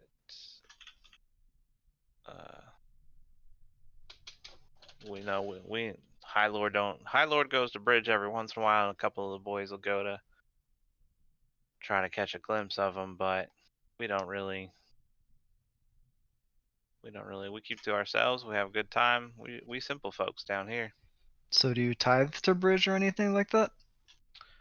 Oh yeah, we pay taxes, but they ain't come to collect them in a while. So every once in a while, we'll take up a little collection and take it up to Bridge just to make You know, sure I that we said don't all have that no. and then realized that my druid would not know anything about any of that, so I'm sorry, never mind. Oh, that's true.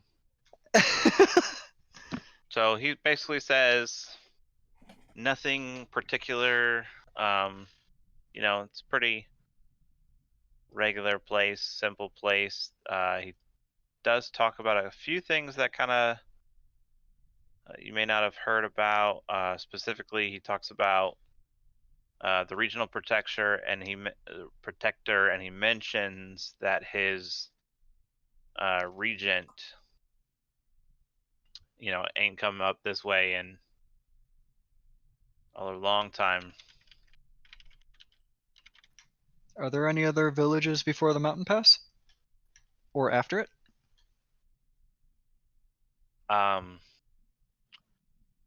No, we don't. There's a couple other small villages along the way, but they're all along the river. Here, pretty shortly, the path kind of curves away from the river and goes more into the middle of the fields. But you can also just follow the river if you want. It's a little bit smaller trail, but just as fine. Get you to the same place.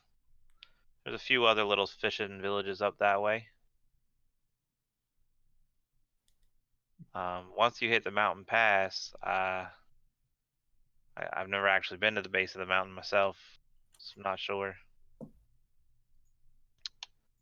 And they ask around. Nobody, one of the guys has been to the base of the mountains, but never into the mountains. And he says there is a small village just before the mountains as well. they estimate anywhere from 5 to 8 villages, depending on. It's been a couple of years since any of them have left.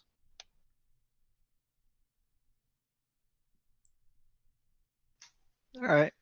Well, I don't necessarily have any further questions for you on any of that stuff. Thank you for being so helpful. No further Is there questions, Your anything- Honor.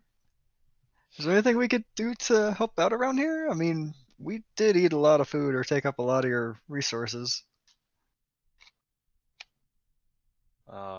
Nah, we're just happy to have the company. Thank you for the show. And I mean, like I said, this is my grandchildren's grandchildren will probably be hearing about the druids that turned into cats to play with the children.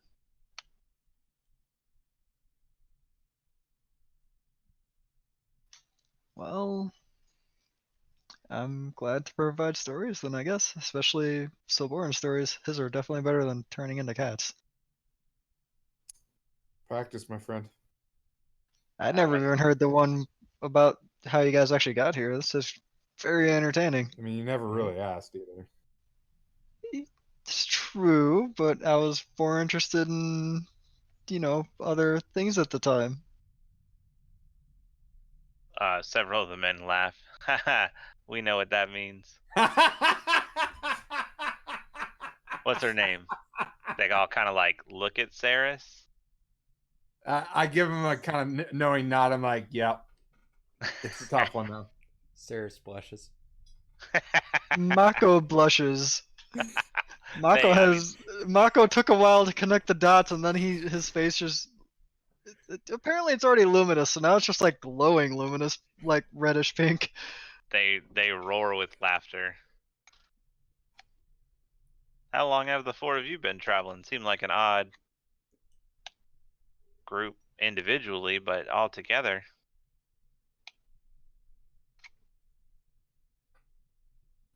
Was this going on 3 weeks now? I feel like it's been longer than that. Has it really only been 3 weeks? Yeah, 3 weeks, 4 weeks, maybe. yeah, Three, maybe maybe 4 4. weeks, but yeah, that's probably about it. Yeah, we met up in Dodbridge. That The- dwarf's in. I thought the Dodbridge fiasco took a week on its own, then a week down to Bridge, and then a week in Bridge, and then now, well, I guess that is it. And then Yeah, it was. I don't 3 or think you 4 were even days in here. Bridge for quite a week in Dodbridge. So it a week was to like get a- to Bridge. It was a week and a half that we were told to wait for that meeting. Yeah, so a week from Dodbridge to Bridge, a week and a half in Bridge, a week to the river, a week. Yeah, so I mean, we're at 4, maybe 4.5 weeks ish.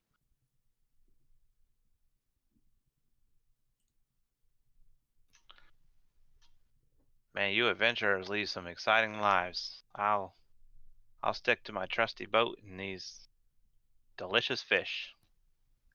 We walk a lot. Well, I walk a lot too, I mean, I you just know what don't they go say, nowhere. these boots were made for walking. but I'm. So they're gonna walk right over you. All right. So with that, several of the guys start cleaning up the tables, taking the tables, packing them away. Doing the final touches to make sure that everything's set for the evening. You see a couple of the guys walk over and start, flipping over a fishing boat and start to kind of carry the boat down to the water to throwing in, all the fishing stuff and start kind of getting ready to go out to fish. Steve, gathers you all up and, helps you get your stuff together and asks you to follow him to his house, and his wife's prepared, beds for you and things. Dang it, Steve! No, I'm just kidding. So you guys, as some couple of the guys cast off into the river to start the day's fishing, you go to Steve's house, and he just, as you walk up, just ask you to try to be a little quiet. The wife and kids are asleep in the living room. and Okay. leads you in and leads you upstairs to the bedrooms and nice. You have to roll a disadvantage, I believe, though. Pass without a trace. Oh, nice. Do you actually cast that? That'd be hilarious. Anyway, you guys make it upstairs. You're not sure if they wake up or not. He He guidanced himself. yeah, he did. He puts you in what you would expect is probably. Oh, actually, on the way there, he kind of says, "Apologize, I only have 3 rooms," and he kind of nudges Mako, and but I'm sure that we can find accommodations for the 4 of you. As he nudges you, Mako. What? Wait, what? Yeah. He winks at you. Get there. He walks you upstairs. He opens the door, and you're in here. Sorry, it's not anything extravagant, but you're welcome to. If you need anything, please let me know. Thank you so much for healing my boy. No, it looks good. And I go crash face first into the bed. He opens the next door and he's like, "So Boren, thank you so much for that performance. It was best party we've had in a long time." My pleasure, my man. My pleasure. I go to bed. And then he goes to the third and he looks at Saris and Mako. He says, "Mako, Saris, apologize, but simple means we only got the 3 rooms, but I think you'll find it quite accommodating." And there's like 2 twin beds that have been pushed together, and there's like a candle burning on the nightstand. Mako transforms into a cat.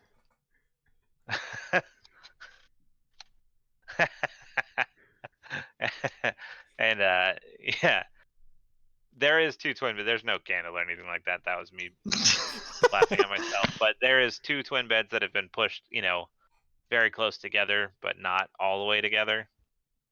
And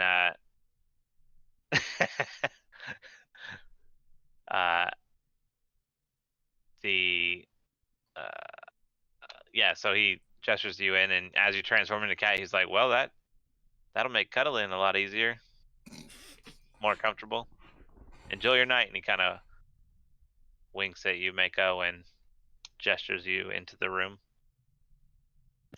Meow. Saris is bright red.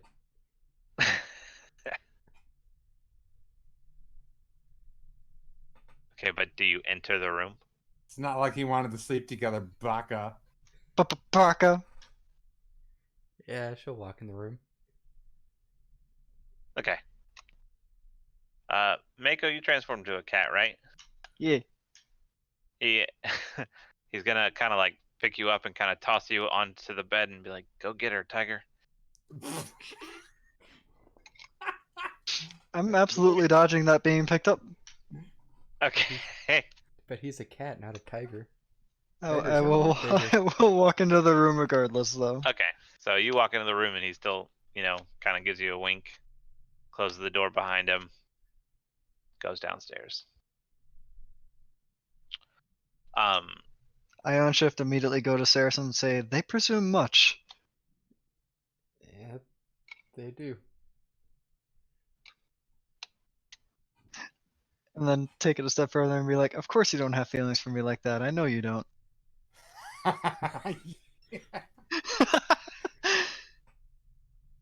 Let's go to bed.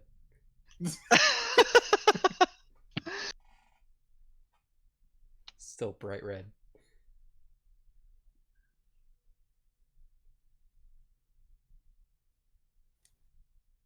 Okay, you guys go to sleep. Walked along. This is your first day in a while that you've had an actual bed. There's not necessarily blackout curtains, but there are, thick curtains on the windows, especially in Hedon's room. Guys find a very restful night's sleep. Family's very quiet in the morning. I don't really know how to do this part in D&D, so you wake up at some point. Do you want to wake up early, or do you want to sleep in? Like what? I don't. We know don't how want to run. wake up at all. And the game's over. Congratulations, you all died in your sleep. I'd probably wake up early, and yeah, and walk out. So you purposely want to wake up early? Still get a full night's sleep, but try and be one of the first ones up. Okay. Yeah, that's easy enough to do. You wake up. It is light outside, because you guys didn't go to bed till quite late. So to get your full night's sleep, it's definitely light outside. But you wake up, you smell, The breakfast roses? food. Light outside, and you step out of the room and go downstairs. And as soon as you walk down the stairs, Steve's wife, gets up from the couch as she was knitting, crocheting, stitching, something like that, and welcomes you down. And can I prepare you some breakfast? Smelled something good. Yes, we have. And she names a few things, and then she kind of smiles at you and says, or if you'd prefer, we have a glass of fresh milk. I think regular breakfast is fine. All right. She provides you humble, but that delicious, this is probably the closest to home food as you've had since leaving, in terms of very fresh, very not a lot of spices, not a lot of embellishment, simple but very good ingredients kind of stuff.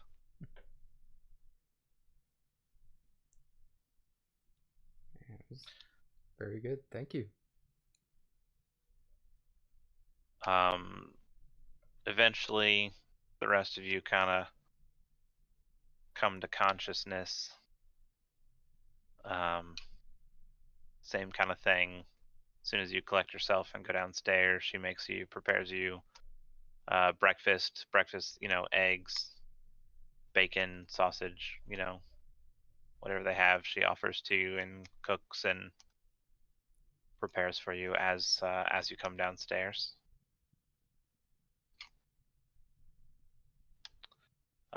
It is 11:15, so normally we go till 12, but just want to make sure everybody's good. I'm okay with calling it if you want. I mean, seems like we're just doing Walking Simulator 2019 for a little bit the rest of the way, so we can just do that next game if you want. Well, yeah, from this point on, it's going to be, we're going to skip to, depending on what you guys want to do. So if we're going to end it now, we'll go into what you guys want to do, going forward, and then I will determine what is going to be just kind of downtime past and what we're actually going to do.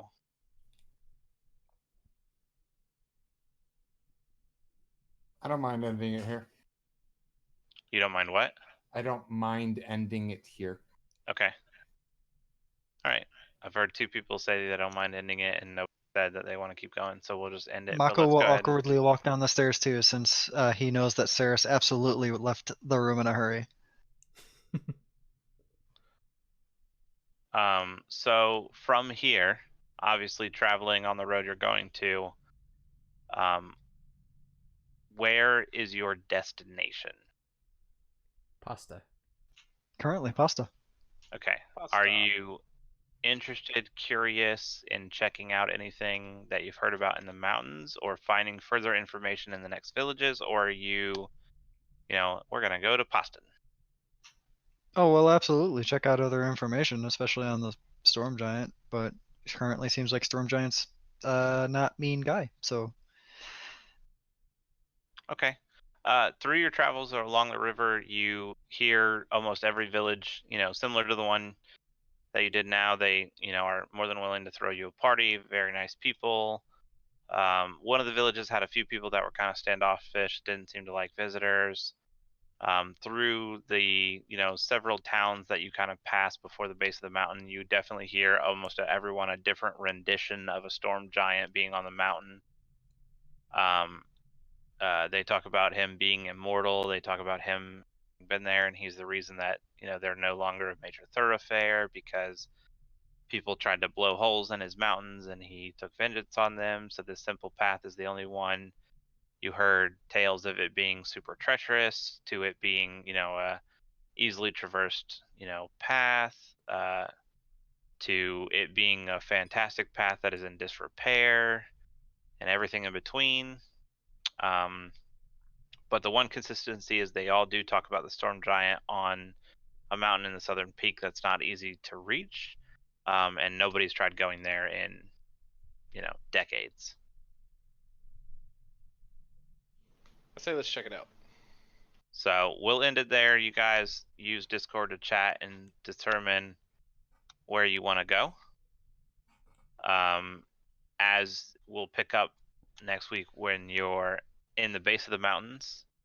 If you choose to go there, we'll start there. If you choose to go to Pass Dawn, we'll probably start a little bit later. And we'll determine that based on what you guys want to do.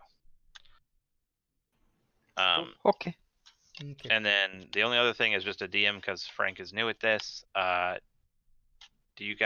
you prefer, so I'm trying to leave it very open-ended. You guys can pursue whatever you want, or would you prefer more of a direction to go?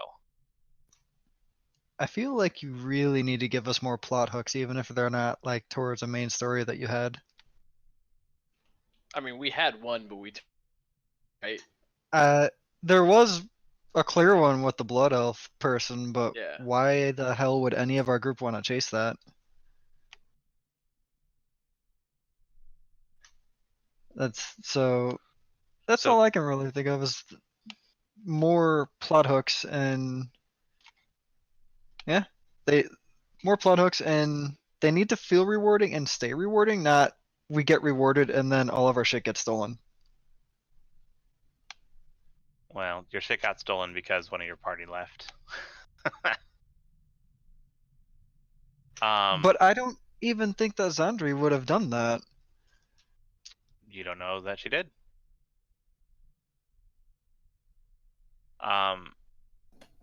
Okay. I'll try to. Plot hooks are hard because you guys are a very mismatched group of people that have no similar interest or desires. But I'll try to figure something out. We very much came to a consensus about at least that Blood Elf, the one plot hook I knew of that you were chasing towards it, though. That was we all want to pass on this. My recommendations: issues with nature, things that are out of balance. Throw some druid stuff in there. Yeah. 'Cause we've been jumping on that pretty good a couple times. Yeah. You guys have done a couple things, and there's a lot going on that you're not aware of. So the other issue I'm having is that you are still very early on in a foreign Sure. country, for all intents and purposes, for every single one of you. It doesn't hurt just to toss things at us and lower or raise the CR to whatever we are. Like, you can legit just face plant us right into an adventure. Like, the whole tossing us into shit shouldn't be the hard part of it all. The other thing is, just keep in mind that I have given you things that you have not done or looked anything with or looked at. So maybe take a look back through your notes. One obvious thing is you got a magic ring tonight that you took off a body and never mentioned again in the 5 or 6 days since you took it. Yeah, that whole conversation with the Blood Elf happened, and I completely forgot about it. I wrote it down Yep, in my notes, but That's what I'm just saying. Like, I'm not gonna, I'm not telling you, hey, there's a magic ring in your pocket. I'm not gonna do that. So just make sure. That's why I'm just saying. I'll remind you now because it's come up. But there have been things that you may have been given that mean more, or that you haven't explored. Let's put it that way. Not saying there is or isn't, but I'm just saying one of them that comes to mind very quickly is that you have a magic ring that you haven't even identified. well, probably along the trip, I probably would have pulled it out and just sat with it and tried to figure out what it was. Well, I wasn't even aware of a magic ring, so that's fine.